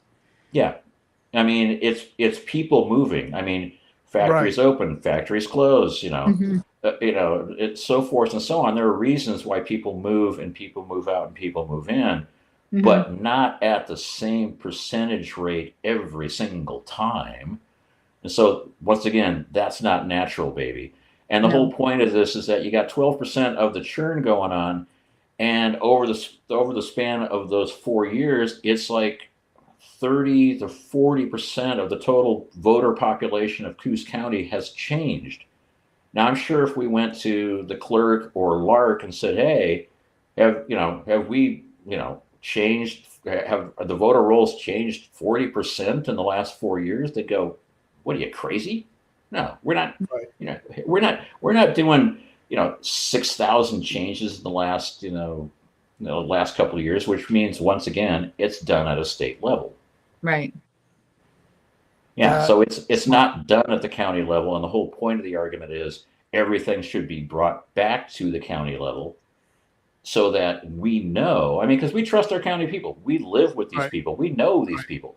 And it's like, okay, if our voter rolls are only done by our county elected people, and then we can go, oh, yay, we're pretty certain. Or if they are kind of crooked, well, we'll kind of know because we're a small county, and word travels fast when somebody's kind of have an issue. And even if I was the county clerk, which I'm not, and I know Julie Brecky is someone who has been working in the system a long time. She was a teacher, and so she's been working in the system. And I would want, especially when I look at the evidence and I can see that it's not my fault that these changes are there's too many similarities between my county and another county. It's just numerically impossible to be doing what it's doing in these graphs, and it proves that it's not the clerk, it's coming from outside forces. As the clerk, I would want to go out and find that out, who's messing, who's diddling with my voter roll in my county, and I would want to be able to prove that. And it looks like all of the clerks from all 36 counties, they're either ignoring this, or they're blind, or they're willfully blind. What do you think, Marty? Well, I'm, as I probably said before, it's okay, they're all working. They all work under the auspices of the Secretary of State. They have to do what the Secretary of State says. And that was one of the contentions I had with the clerk is elected, and she basically is elected by people that live in the county, but she takes orders from the state. She takes orders from the Secretary of State, not from us. We elected her. Technically, we elected her. She should be listening to what we want, but she's only listening to what the Secretary of State says. It's like, well, we don't want to use machines anymore. If it was up to her, she might say yes, but she's going, well, Oregon Directive 2024-2 says that, they have to be used they have to be, using tally machines. I'm going, well, a tally machine could be somebody with a piece of paper and a pencil going, yeah, okay, here's one for Donald Trump, and here's one for Biden, and here's one for, and here's one for my Vice President Trump. Yes. But I don't Yeah, have but that the- video, but yeah. Mhm. but I mean, and so the point I was trying to make is that it's all the Secretary of States. I think they all know that they got to stay in lockstep.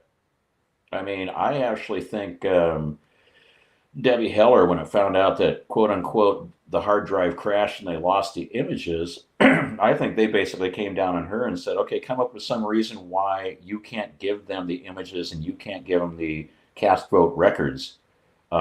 Say like he had a hard drive crash or something, and basically I think she quit within like the same week when it was Right. announced that the hard drive crashed. And I was like going, I kind of wonder if somebody leaned on her and just said, either you do this or you quit.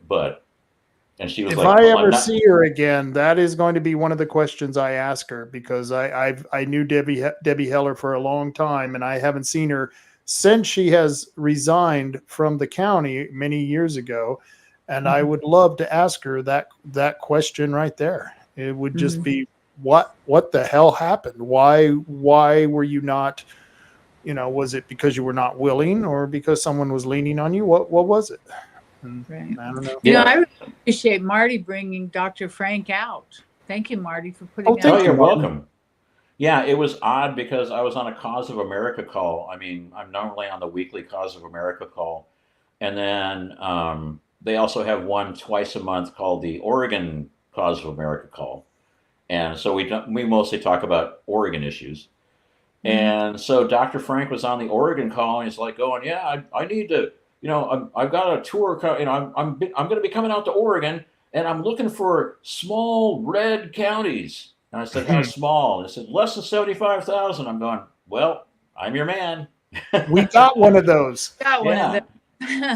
And so, and the thing is he doesn't charge to give these things. He doesn't charge to come out and give speeches and give his talks, but he certainly appreciates it when people like pay his airfare and pay for his hotel and pay for his food and stuff like that. And so I chipped in money, to put him up at the Bandon Inn, and I chipped in money to get him airfare. And all the CRL people came together and passed the hat, and I only ate it for $80. And I'm like, there are some people that Sweet. donated like 100, and I'm like, me eating it for $80, I'm good with that. Yeah. Sweet. You know, Thank when you. Pam Lewis and I were going to, we were suing the county for the, things that happened with Dee Dee Murphy. Uh-huh. Dr. Frank said he would come out and be our witness. And that was exactly his agreement was, I won't accept any funds, but I need to have my airfare and accommodations covered. And I thought, wow, that is amazing, because we paid our attorneys a lot of money. And here the one that needs the most is willing to share for free. And I have a lot of respect for him. Yeah, and he's a real great guy and a lot of fun to talk to. And like I said, I got to drive him around for a couple of days, and it was just a treat because, I was able to talk about subjects that I normally can't talk to most people about, because they're like nerd, turn it down, nerd. I don't get what you're saying. Speak English, damn it. Yeah. Yeah. English. Do you speak English? So I think all three of us have had, and I think it's because I sent out a response on this, changing the subject here, but we can, and we'll go back to that question you wanted me to remind you about. How do you make money? Yeah, how do you make money? Well, just a minute. We'll get to that, because we're going to be talking about Kuhrt Boyce. He's the state representative in Curry and Coos in Douglas County. And the guy is like a used car salesman. He just oozes politician. And he just sent out this newsletter. And one of the things that he did in this newsletter, he talks about his May legislative week. And then he talks about this. HB 4132, signing marine reserves. And if you look at that picture, there's the picture of our governor with, of course, David Brock Smith right to her left, and, of course, Boyce right to her right, and they're all surrounded by a bunch of Democrats, except for Dick Anderson, who pretty much is a Democrat. Oh. So you guys saw this, and you saw the new legislation that they had on marine reserves, and I'm thinking, okay, we're already going to destroy the fishing industry with the windmill projects, and then we're going to put the final nail in the coffin by creating even more regulations on fishing through the marine reserve system. Either of you want to respond to that? Diane, go first. I've been talking all the time. Your turn. It's not even to be considered. I think that this is an attack on a business. And when did it become the federal government's job to close down our industry? Right. I mean, seriously, when was this supposed to be good? And I look at their little smiling faces and they make me sick. They really do. 5 marine reserves, like they control areas of the ocean. How pompous can you be? You know what the really sick part of this is that all of the House Republicans voted for this bill, and the only 2 that voted against it in the Senate were, of course, my heroes, Art Robinson and Dennis Linthicum. And the only reason Kim Thatcher didn't vote against it was because she was absent. It was an excused absent. Well, I'm just amazed that they do this kind of stuff and just slash the throats of all the people that for over, 250 years have been making a living and supporting their families here. And now you're gonna kick them out of business and destroy their income. I don't think this is progress in any way, shape, or form. And when they brought in the first meetings for BOEM, do you remember me talking to you about how they came into the fishing industry and they told them how they needed to change everything that they did? Right. And that the college was going to come in and tell the fishing industry how they should run their fishing. Well, this is how they're going to do it. They're going to wipe out the fishermen that are there now, and then they'll introduce their own way of fishing with or without any experience. And, you know, looking at what's going to happen with these wind turbines, when they start putting those in, we're going to have people die putting those turbines in. I don't know what you're talking about, Diane. They're going to get that lovely purple-haired girl who came to the meeting, who's never been in the ocean, has never been in the woods, but she knows all about the wildlife because she saw it on her laptop. And through that, she's going to tell us all how to do our business. I love these geniuses. It was so funny because she'd never been outside. You know, she had the bright white glow of the computer screen for a 10. And she wanted to tell me how it was going to be great for the animals and fish on our coasts. And it's just like, now, do you understand that all that has to happen is if our fishermen are gone, in come the Chinese fishermen or Japanese fishermen, so the fish go anyway. But the problem is that our fishermen are our frontline defense to keep bad players from landing on our coastline. Let me read the...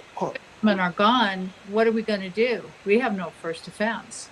Right. Let me read what they say the bill does. It says this bill focuses on Oregon's 5 marine reserves, which are coastal waters dedicated to scientific research and conservation. No fishing, nothing like that going on. But HB 4132 calls on the state to outline ways to continue protecting these coastal waters from developments and other threats to marine life. It provides the Oregon Department of Fish and Wildlife with funding to do this work. Now, I thought it was weird because, you know, like I said, I didn't read through the bill, but I didn't see anywhere that when I did peruse it, I didn't see anywhere where one of the developments that they were worried about were these wind turbines. Nowhere to be mentioned. Oh, yeah. The number one threat. Right there. Yeah, just like the number one threat to the marine reserve, the marine environment is the windmills, and yet somehow now all of a sudden they got to create 5 new marine preserves or reserves to protect our marine environment. And I'm like, but you didn't do an environmental impact report or check the EPA before doing the windmills. So STFU. I mean, come on. And I thought it was funny because the catch line in the summary for this bill was requires the State Department of Fish and Wildlife, the State Fish and Wildlife Commission, and the Department of State Lands to implement Ocean Policy Advisory Council recommendations. Oh boy, another council of people that probably have nothing to do with marine environments, to develop an adaptive management and social monitoring program to support marine reserves. Social monitoring program? Are they going to check Charlie the Tuna's Facebook account? I mean, Right. what kind of social monitoring are you talking about here? No, You would be surprised. You'd be this picture, surprised. gentlemen, look at this picture. Do you see any fleet captains in that picture? Nope. Yeah, they look like a bunch of rough and tumble fishermen to me. Don't you think that if they're creating a marine research or reserve scientific research area, that they ought to also include industry captains? So that because they know more about the area than anyone? Yeah, and they give a lot of lip service in the bill. I read through the bill and as much legalese as I could choke down. Right. But I read through the bill, and they did give a lot of lip service to, and we're going to talk to commercial fishermen, and we're going to talk to sport fishermen, and we're going to talk to people that work in the industry, and we're going to. But they also said, but it's conducted through a marine reserve assessment from Oregon State University, and I'm like, okay, they sound like a bunch of people that have been out in the ocean for a long time, like doing the real work. And of course, Right. the thing that I choked on this one is the thing you seem to see in every single bill that comes out now is that this declares an emergency effective as soon as the bill is passed. Right. Initially, it was supposed to be, it won't go into place until 2025, which would give everybody a time to like assess it, look at it, and go, oh, you know what? There's something wrong with this. Maybe you should change this. Maybe you should change that. Maybe we should give it another thought. No. As soon as we get done writing this bill, before the ink is dry, it's in place, and screw you if you don't like it. Who That's was right. the sponsor of 41? That's a good question. That's a good question. I don't remember. Representative Gomberg, Senators Anderson, Weber, Gorsuch, Jama, Solomon, Taylor, Representatives Boyce, Gamba, Helm, Javadi, Marsh, Neyron, Fan, Reynolds, Wright, Senators Dembrow, Golden, Patterson, Smith, DB Smith. He was a sponsor. And Dembrow, if Dembrow is for this, it's nothing good for people who are working class people. So yeah, okay. And it also talks about in this newsletter about Pac West and all the wonderful sponsors who support our work to always improve the state's economy. I can't remember, Pac West, isn't that a Republican PAC that's used by the Republican establishment, or am I off there? Do you guys remember what Pac West is? I thought they were one of the ones that was bidding on the wind turbines. Yeah, I have never heard of Pac West. I've heard of the Pac-12, which I guess now is the Pac-2, because 10 of the teams left the conference. Yeah, but, that's right. That's true. But I've never heard of Pac West, so I'll see if I can find anything. And it's PACWES, or how's that spelled? PACWES, yeah, Pac West. Okay. And this is my favorite. Representative State Rep Boyce MCs for Merkley Town Hall. And during the MC, he bragged about how he gave him a blowjob in the broom closet. It was interesting. It was, my God, what's the matter with these people? Well, I guess that's how you become a politician anymore, right? You gotta have like zero morals, ethics, and you have to be able to do unsavory sexual acts with everybody and anybody, and make sure that it's recorded so they can blackmail you. Epstein is not dead, and Epstein certainly was never prosecuted, and he didn't kill himself because he was basically working for the Mossad, and he was blackmailing everybody. And the CIA is not going to arrest anybody or do anything with the Epstein client list because they want to be able to blackmail everybody too. Everybody else. We're not going to release that. We have a great blackmail list. Why would we prosecute these people? We're going to lose our blackmail list. it's like the transvestite who shot up that school church and that church school, whatever Oh, it was. the Memphis Manifesto or whatever. Yes, the Memphis Manifesto, and they said that it's been copyrighted, so they can't release it. And I'm thinking, well, maybe that's what they did with the Epstein list. They got a copyright on it, and only a few people who want to blackmail the people who are on the list got to copyright the list. I want to know who those people are. Yeah. I mean, I know people that have the Epstein list, and you wouldn't be surprised by the names that are on it. But it's an awful lot of names. And it's like having the list is nothing, because unless you have corroborating evidence and photos and videos and all that good stuff, it's just like a smear campaign. It's like, Then he was bragging in his next line of this newsletter, the 2024 Southern Oregon Coast Housing Summit, and they brag about all the money that they have given to the governor and her housing committee. And of course, in this picture, you can see Kuhrt Boyce on the left there, and good old Senator Dick Anderson right next to him. And Dick Anderson, he has the voting record of a Democrat, a liberal Democrat, and they both have been supporting more and more money going to pay for housing for people who probably, if you gave them a house, would destroy it within a couple of months. This is more welfare through the housing program that they want. And we all know why they're doing this. They want to get rid of private property. The best way to get rid of private property is to have the government own it and slowly purchase it over a long period of time. Mm-hmm. Oh, yeah. Crank up the taxes. West Lobby Group. That's good. Northwest Premier Influencers. They influence government affairs and lobbying, economic development, campaign consulting, public relations and communications, and association management. Yeah, who's involved? Diane? Who runs them? Who runs them?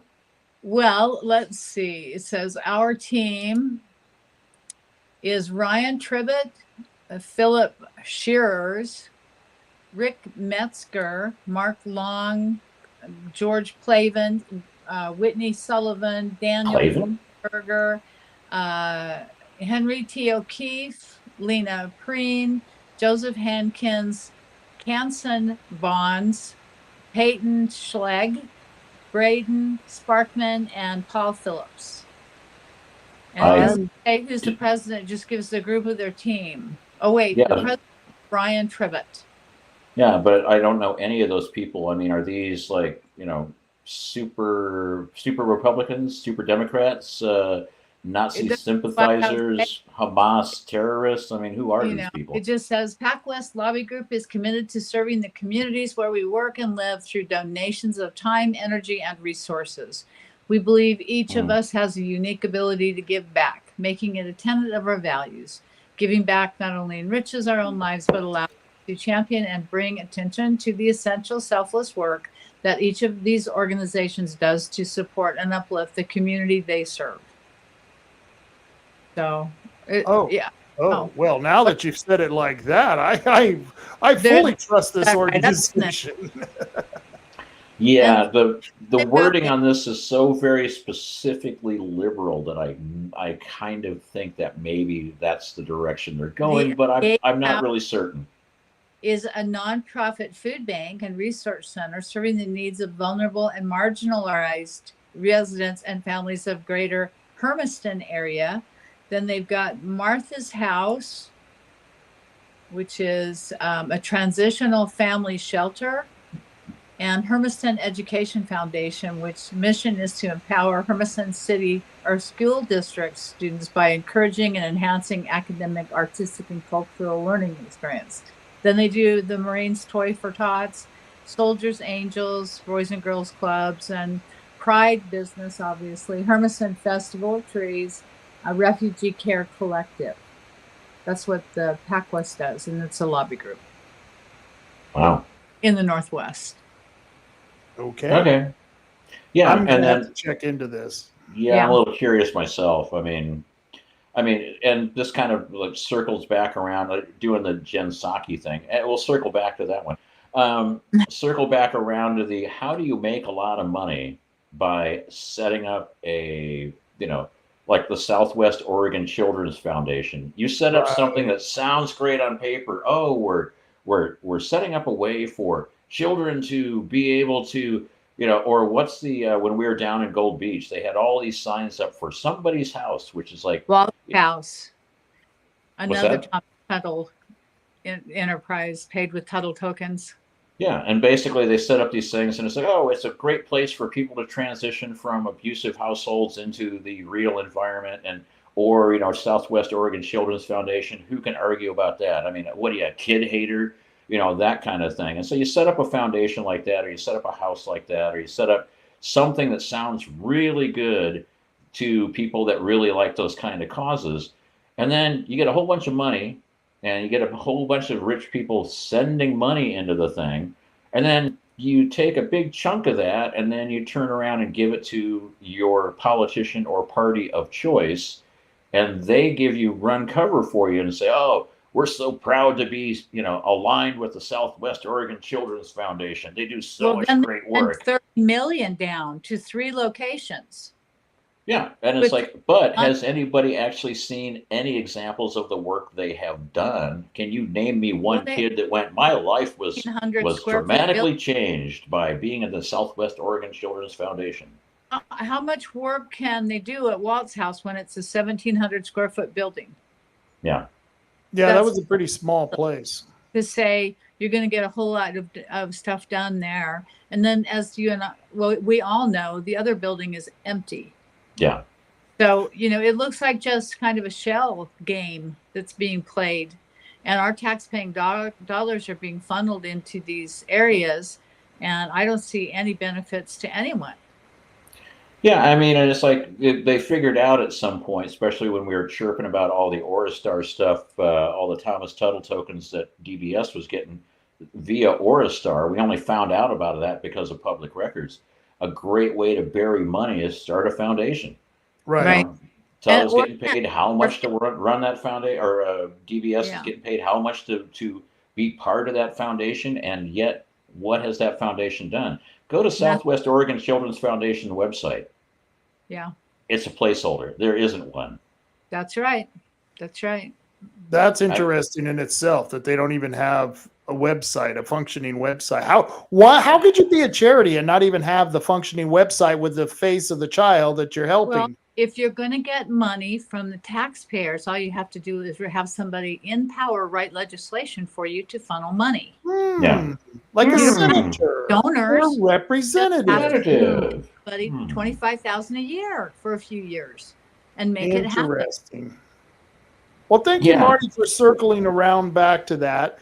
But I want to get on to our last and our final subject, and this will be quick. There are comments due on the Elliott Forest Management Plan, and I'm supporting the Giese Plan, which allows for logging, it allows for recreation, cultural conservation, all the things that we want in a working forest, especially the logging because of the fire risk that's happening up there.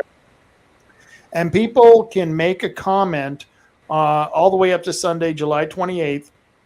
And they can send this to the email that's listed below. And if you don't know where to get this, you can go to my website at robtaylorreport.com. That's robtaylorreport.com. Go to my blog page and scroll down until you see the comments, the blog post about the comments for the Department of State Land. And you can find out all the information right there. And I'd recommend that you go to the post with Dr. Bob Zybach, where he gives information on how you could respond to the Department of State Lands. Now, I posted this on Telegram, and I got a response that I get once in a while from someone who told me they're not going to respond because the agency is a piece of crap agency. They're a bunch of cowards. They don't have the authority to have control of this land. The county should take it back.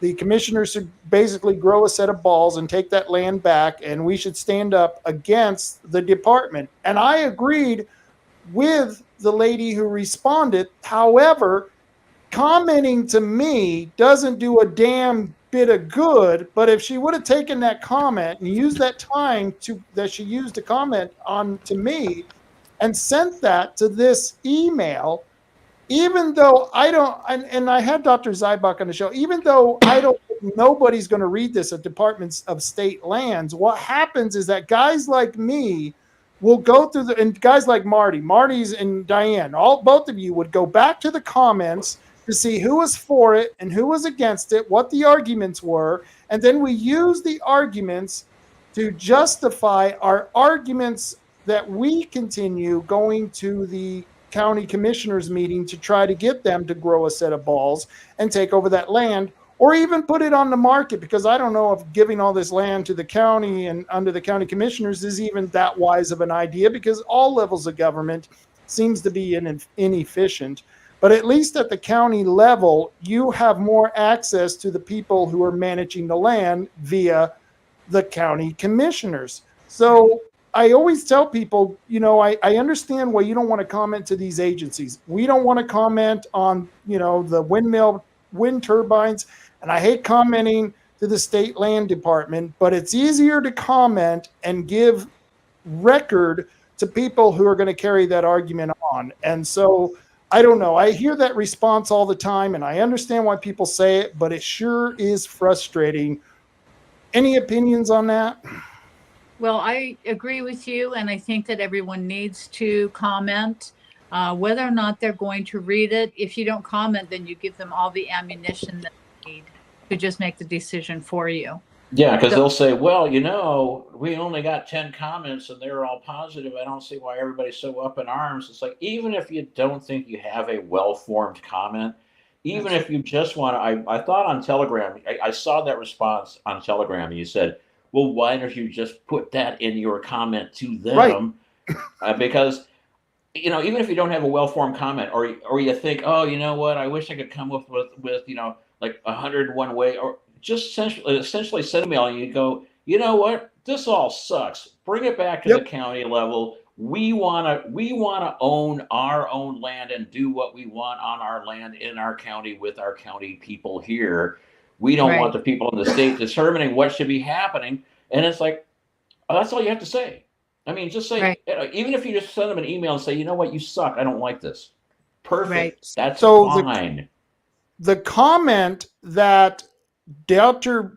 Bob Zybach made to Bill, I think it was 4132, that was passed, that was sponsored by David Brock Smith, which turned the state forest into a research forest.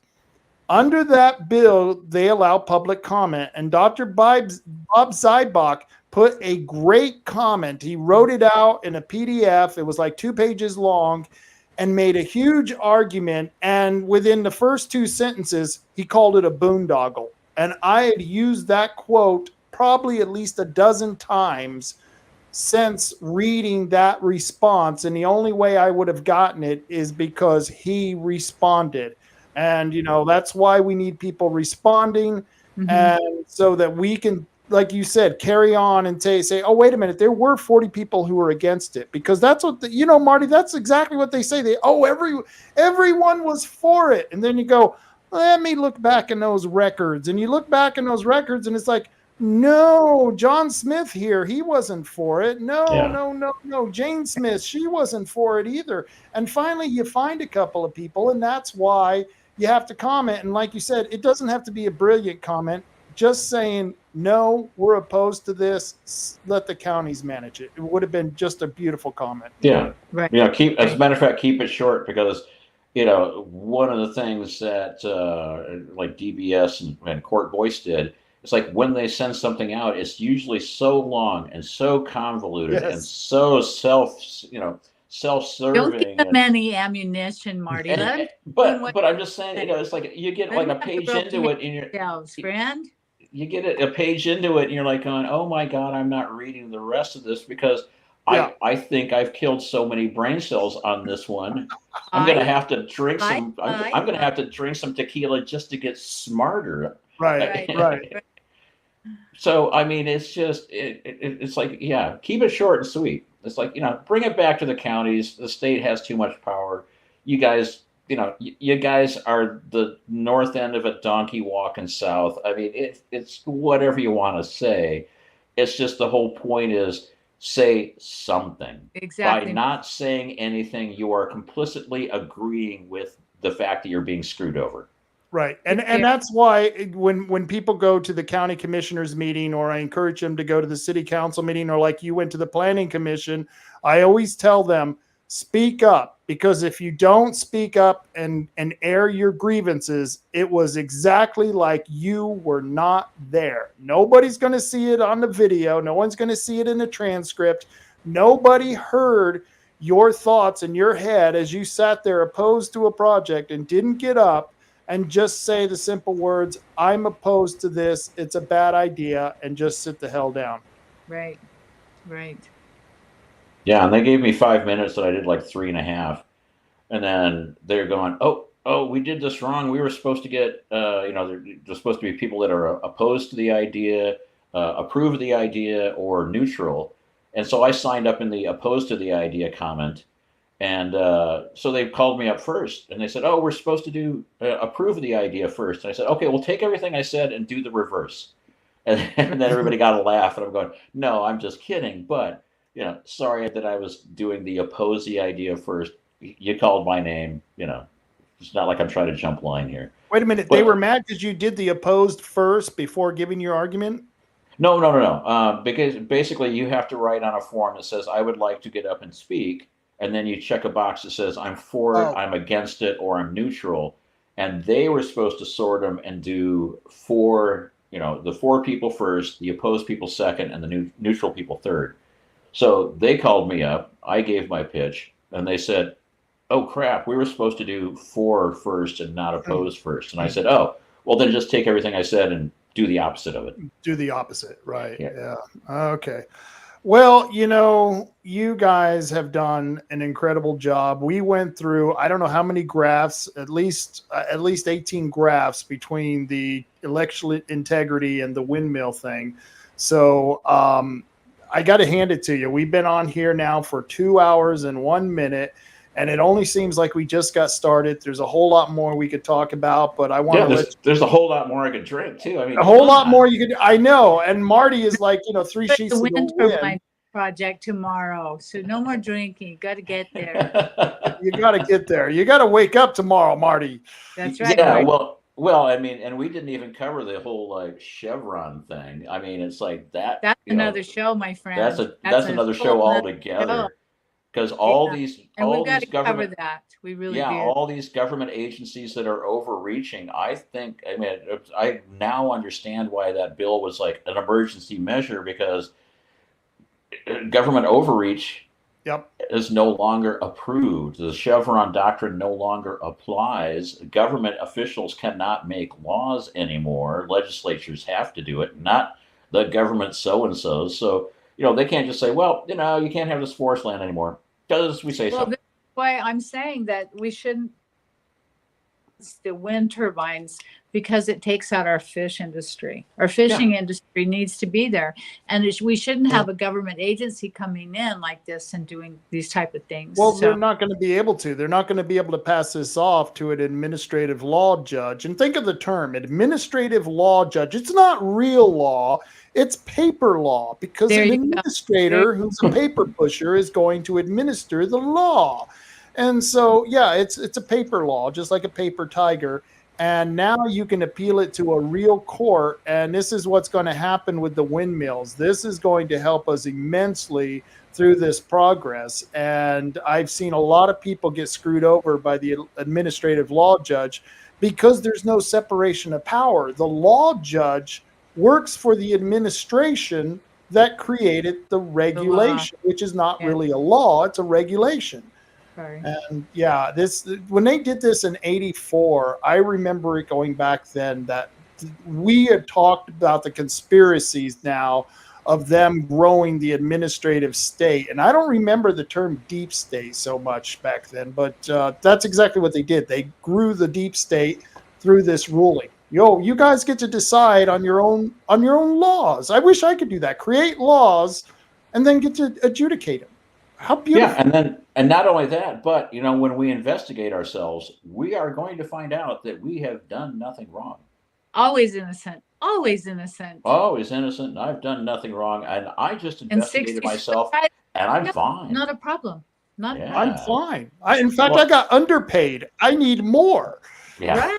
There you go. Well, and even Eisenhower, I mean, let's take it all the way back to Eisenhower. Eisenhower said, look out for the military industrial complex. All these wars that we've had, I mean, all these wars that we've had, all these conflicts that we've had, a lot of them are basically done through color revolutions, and they're done with somebody's making a lot of money selling arms and guns and planes and bombs and moving troops and so forth and so on. And did we actually, Desert Storm, Desert Shield, Iraqi freedom? Well, okay, we freed Iraq, and now they're making nuclear bombs against us? I mean, or Iran, or, and it's like, and then it's always a different conflict. I mean, and it's always in a different place. And it's, oh my God, we got to save the Ukraine, or oh my God, we got to save. And at some point, people start to wake up and go, somebody's making a lot of money here, and a lot of people are dying. And it really has nothing to do with this. My favorite was them getting out of Afghanistan. They leave the base there, the $1 billion base with hundreds of billions of dollars of equipment, and they run out of the country while declaring victory. Oh, it's a victory as they're being chased out. Oh, it's like me getting kicked out of a bar saying, oh, I meant to leave. Yeah. Exactly. I hit that guy I hit that guy in his fist so many times in my face. I mean, he just sauntered out of there like a little girl. He didn't know what hit his fist. At least I think so. I was contemplating the floorboards at the time. I don't remember much after that, but I certainly won that conflict, I tell you. Oh, that is funny. That is funny. Yeah, we don't do too good. And I love it when we're giving military advice, and I'm like, Vietnam, Afghanistan, we're giving the military advice. I don't know. Military advisors, yeah. The president's calling Zelensky Putin, and we're giving military advice. That's where we're at today. His wife bought a Bugatti with our funds. How about that for a deal? Now that just makes me just get a little angry when you're sending millions and billions of dollars in money, taxpayer money, to Ukraine, and the president's wife buys a Bugatti. Yeah. And the money. Okay, guys, that's enough. They've got enough. And I'm mostly I'm mostly just jealous because I never thought of this schema to launder billions of dollars of money and give it back to myself. Marty, I know there's been corruption, but now it's corruption. It's like $1 million here, $1 million there. In Chicago, everybody knew there was corruption, but the trains ran on time, the potholes were filled, everything was cool. And then all of a sudden, it's like things started going bad, and it's like, oh, we got to start looking into corruption. But when corruption was working well for the system, everybody loved it. Oh, I love none of your business. Military intelligence, the ultimate oxymoron. Very true. Very, very true. It's like you're okay being part of the grift if the grift is going your way. But once the grift isn't going your way anymore, hey, we've got to get some integrity around here. Oh, yeah. I mean, it's like Biden. Everybody knew Biden was on the take. Everybody knew he was laundering money. Everybody knew that, who has 22 shell corporations, 175 LLCs, and 223 bank accounts with 5 business partners that all have the same last name, and he's never sells 0 products. And it's like, yeah, what the hell is wrong with that? I mean, why are you complaining about that? Well, they were covering it up for such a long time. Well, now that they want to throw him under the bus because he's just turned into a liability, it's like now everything's starting to come out of the woodwork. And it's just like, I'm just PO'd that I'm not getting any of this grift money. I mean, what have I done wrong by having morals and ethics? Ugh, man. That was like the left's response to the debate. And they were all downing on Biden. And I'm actually someone who's opposed to Biden going, well, I didn't think he did such a bad job. He's 82, has dementia. I think he did pretty damn good for a guy of his age and in his mental state. I don't know. I thought he did great. And with his level of medication, I was just like, I remember when I used to be medicated at similar levels back in my college days, and I was like, man, he stood up for like an hour. I was like, I'd be like, whoa, man, that takes some real stamina and cojones to be able to do that. Yeah. None of your business. He did great for a corpse. Yeah. Exactly. Exactly. Yeah, it's just rigor mortis or animatronic. And whatever happened to Jeff Dunham? We haven't seen Jeff Dunham in a long time, Right. and he had his ventriloquist puppet that looked exactly like Biden. Maybe he's moved up and doing full size, life size versions of his ventriloquist thing. Could be, Marty. Now, there you go. Guys, I gotta go. I'm gonna go and leave the party. Good night, gentlemen. Good night. Thanks so much for coming. Diane. It was great talking to you as usual. See you tomorrow at the rally. Okay, bye-bye. Bye-bye. All right. Always the last in the room, I tell you. Marty, is there anything you want to tell the listeners before we get you out of here? Make it to the rally in Coos Bay at noon or Bandon at 2. If you're used to the Bandon rallies being at where Ray's is at the corner of 42S and 101, it's not there. It's going to be down at the Visitor Center, which is right across from the Broken Anchor. You got to give people reference points they understand. How many people that live in the Bandon area actually know where the Visitor Center is? I'm like, I don't know. But if you said Broken, but if you said Broken Anchor, I'd be like, oh yeah, I know where that is. Yeah, Broken Anchor. Okay. Yeah, but then anyway, they might go around the corner and be, I don't know. I would like to think that people would just type in Visitor Center and that Google machine would take them right there. Well, there is that, so, but the whole point is it's not at the standard location. Come out and join us. We will give you a sign. We have plenty of signs. So don't feel that, oh my goodness, I don't have a sign. Well, that's okay. We got plenty of signs. We got big signs. We got little signs. If you want to bring a flag to wave, great. You want to bring an inflatable whale to swing around, do that. I mean, is Danessa going to show up with an inflatable whale again? I mean, I hope so. Yeah, because I was dancing across the streets in Coos Bay, with an inflatable whale over my head. That in and of itself is worth the price of admission. You got to come see that. So I hope to see people down at the Windmill Rally tomorrow. It was like mating season at SeaWorld. I'm sorry, sir. It's that time of year. I will get that whale off of you. I keep getting cards from Shamu. I mean, knock it off. I'm not that kind of whale. Well, thanks, Marty. We'll have to get you back on here again soon. So you take care. Okay? Thanks so much for having me on the show, and we will see you tomorrow at the rallies. All right. Take care. And that was Marty Kuhrt, who is a great guy. We always appreciate him coming on the show and doing those things that we need someone to do. There is so much. Look, folks. There is so much to be done in politics. I mean, you look at those graphs from Coos County that were done by Dr. Frank. I mean, it took him time, quite a bit of time to do those graphs. And he's doing those graphs for counties all over the country in all the different states. It takes a lot of time to do that. So don't ever think that there isn't anything to do in government. There's a lot to do. So just pick a niche for you. Whatever your niche is, you go do that. And don't worry about creating a group or organizing. You can do all this on your own without any help from anyone else. And it's a good way to get involved and do something that's not being done. There's a lot of things that are not being done because people are afraid to get involved. Don't be afraid.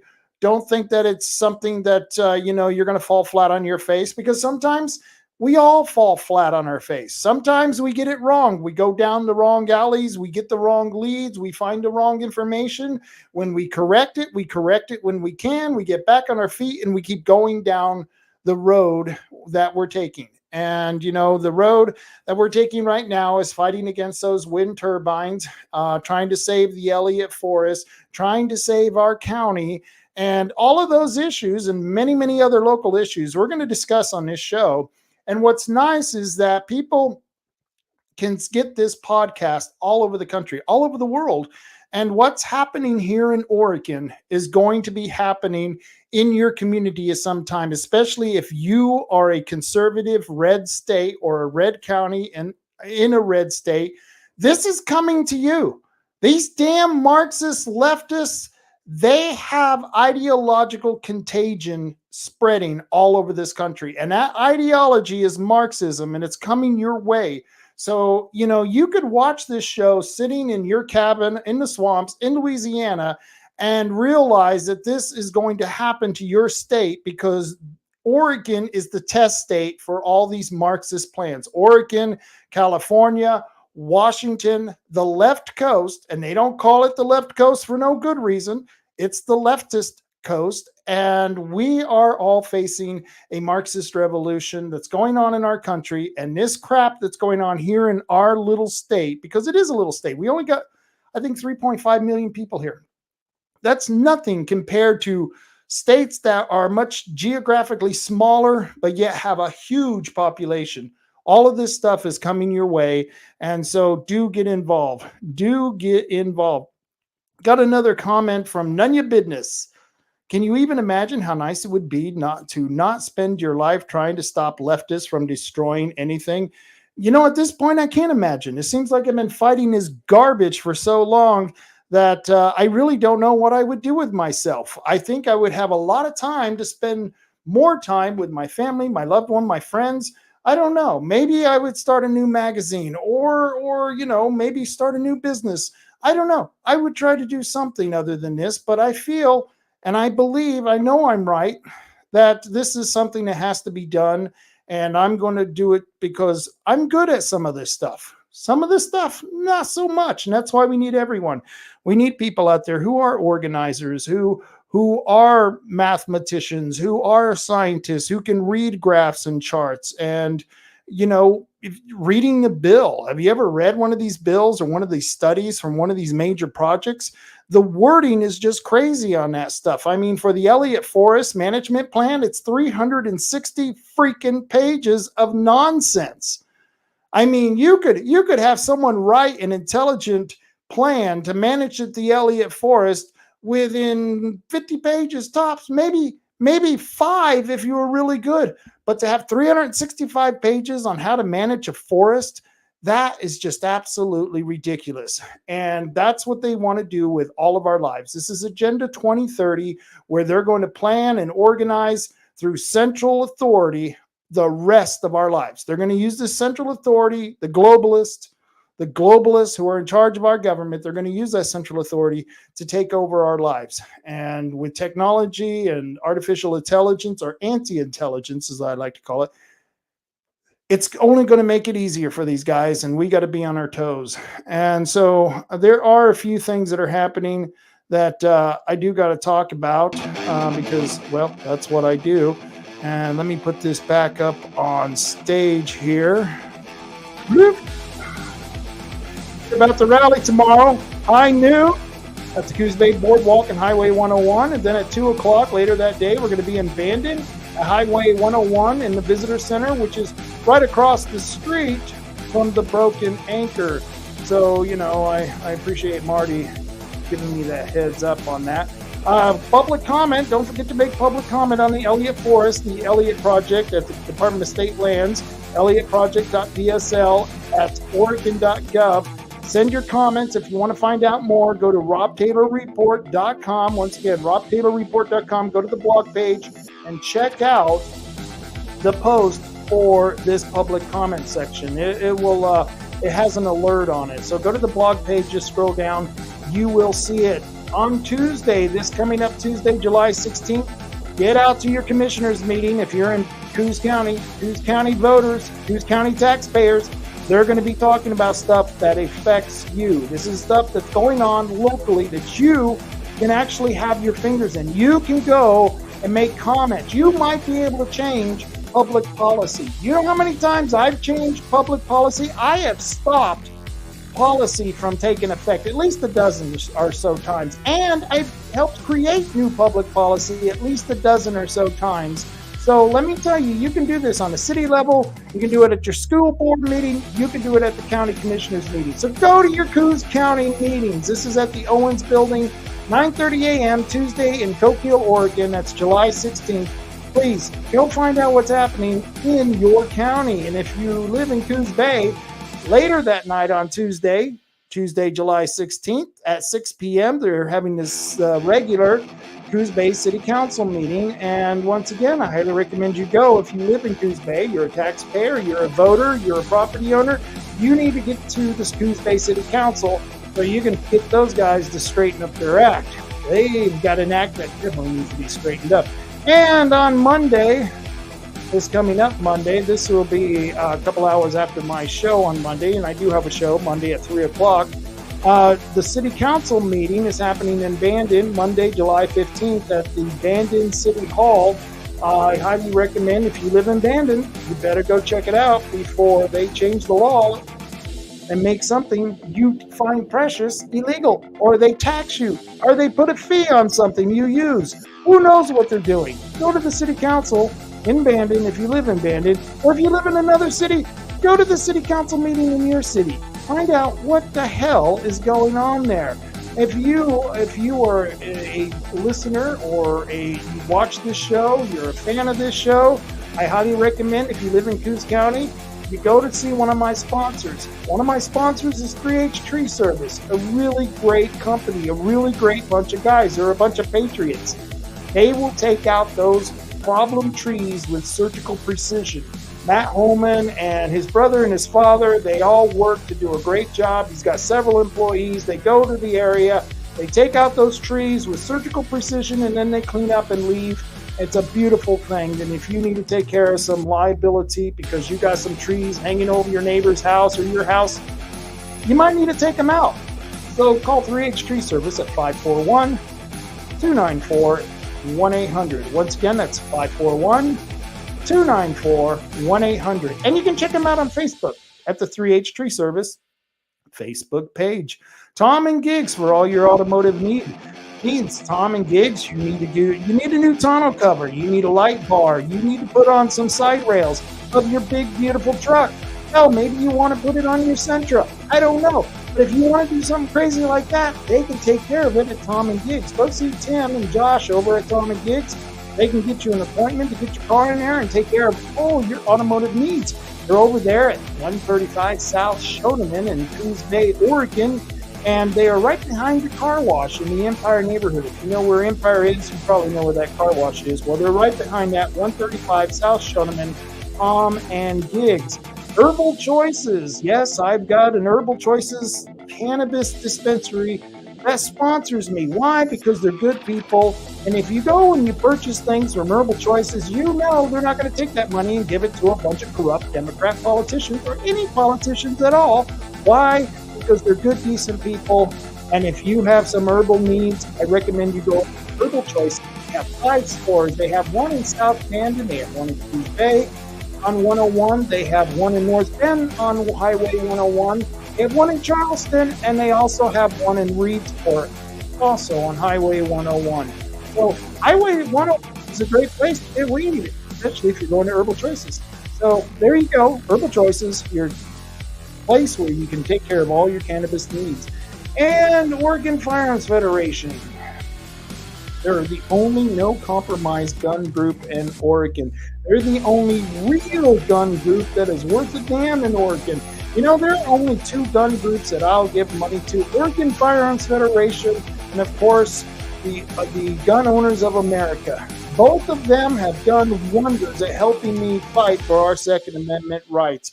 Oregon Firearms Federation helped me when I and several people across the state decided to become chief petitioners and put the Second Amendment sanctuary ordinance on the ballot. Oregon Firearms Federation was with us with that fight.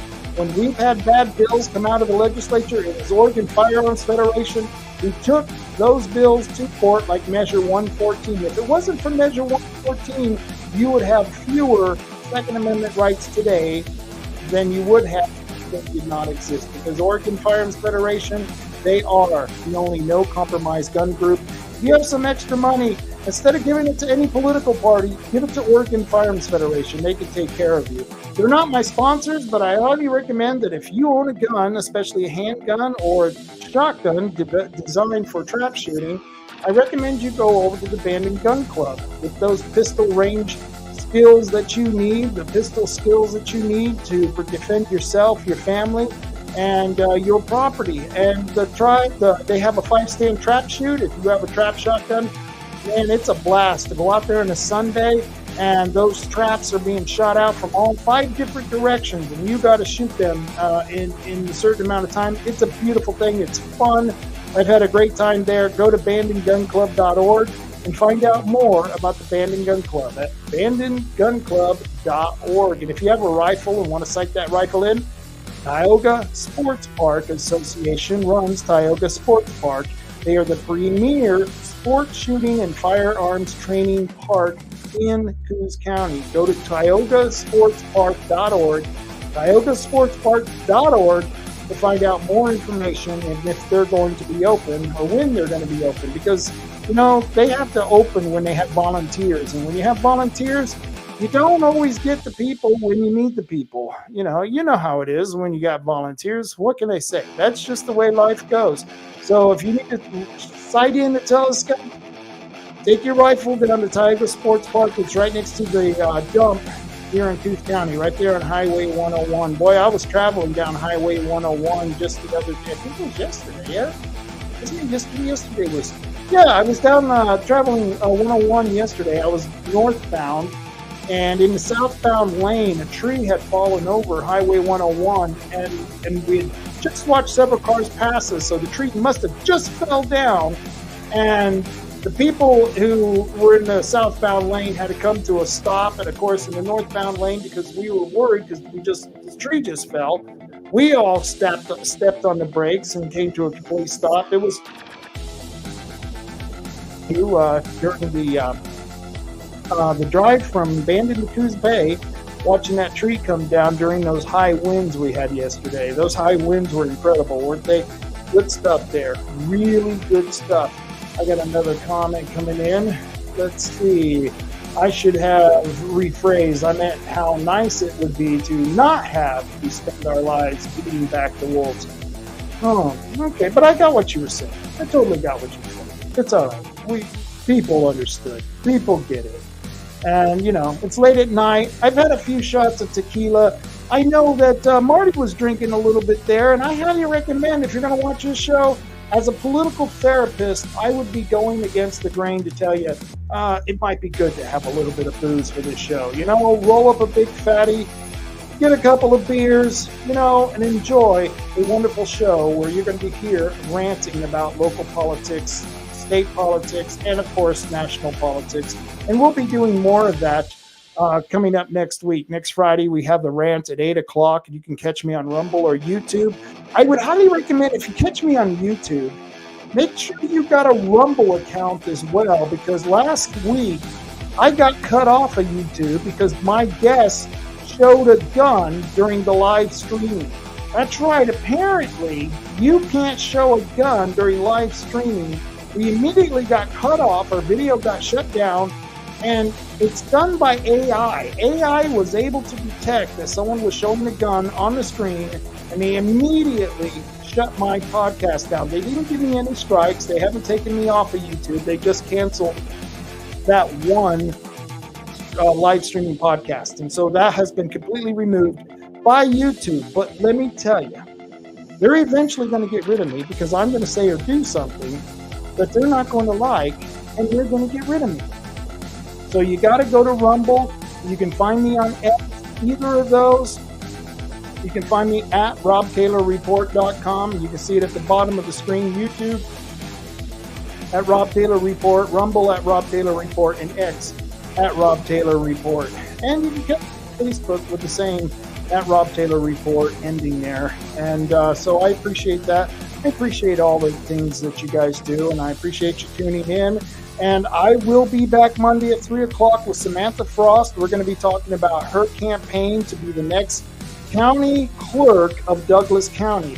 She has been doing a real good job. She's been working with Dr. Frank to figure out what's going on, and hopefully we can get a county clerk in the Douglas County clerk's office that's a good person. The Dan Loomis, the guy who's the county clerk now, he's a douchebag. Yeah, he's a douchebag in the style of David Brock Smith's kind of douchebag. He was one of those guys who was going to take ice cream floats and do ballot harvesting at a hospital that had a whole bunch of Alzheimer's patients, and he was going to bribe them with root beer floats.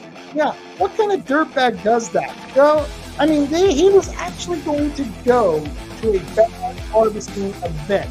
How can you be a county clerk and as simultaneously attend a ballot harvesting event? That just sounds contradictory. It sounds like you're either a participant or you're an adjudicator, but you can't be both. You know, you can't be like an administrative law judge. You can't be part of the administration and judge the administrative laws that the administration creates. But this is America, and shit just gets crazy sometimes. What can I tell you? But Dan Loomis, he's a douchebag, and we want to get rid of him and replace him with someone who's actually going to follow the law and listen to the people she represents. And that's Samantha Frost. She's going to be on Monday at 3 o'clock. Catch me on YouTube, Rumble RX. And I appreciate all of you joining me. And like I always say, carry on, Goose County. Carry on, America. Carry on. You all have a wonderful night.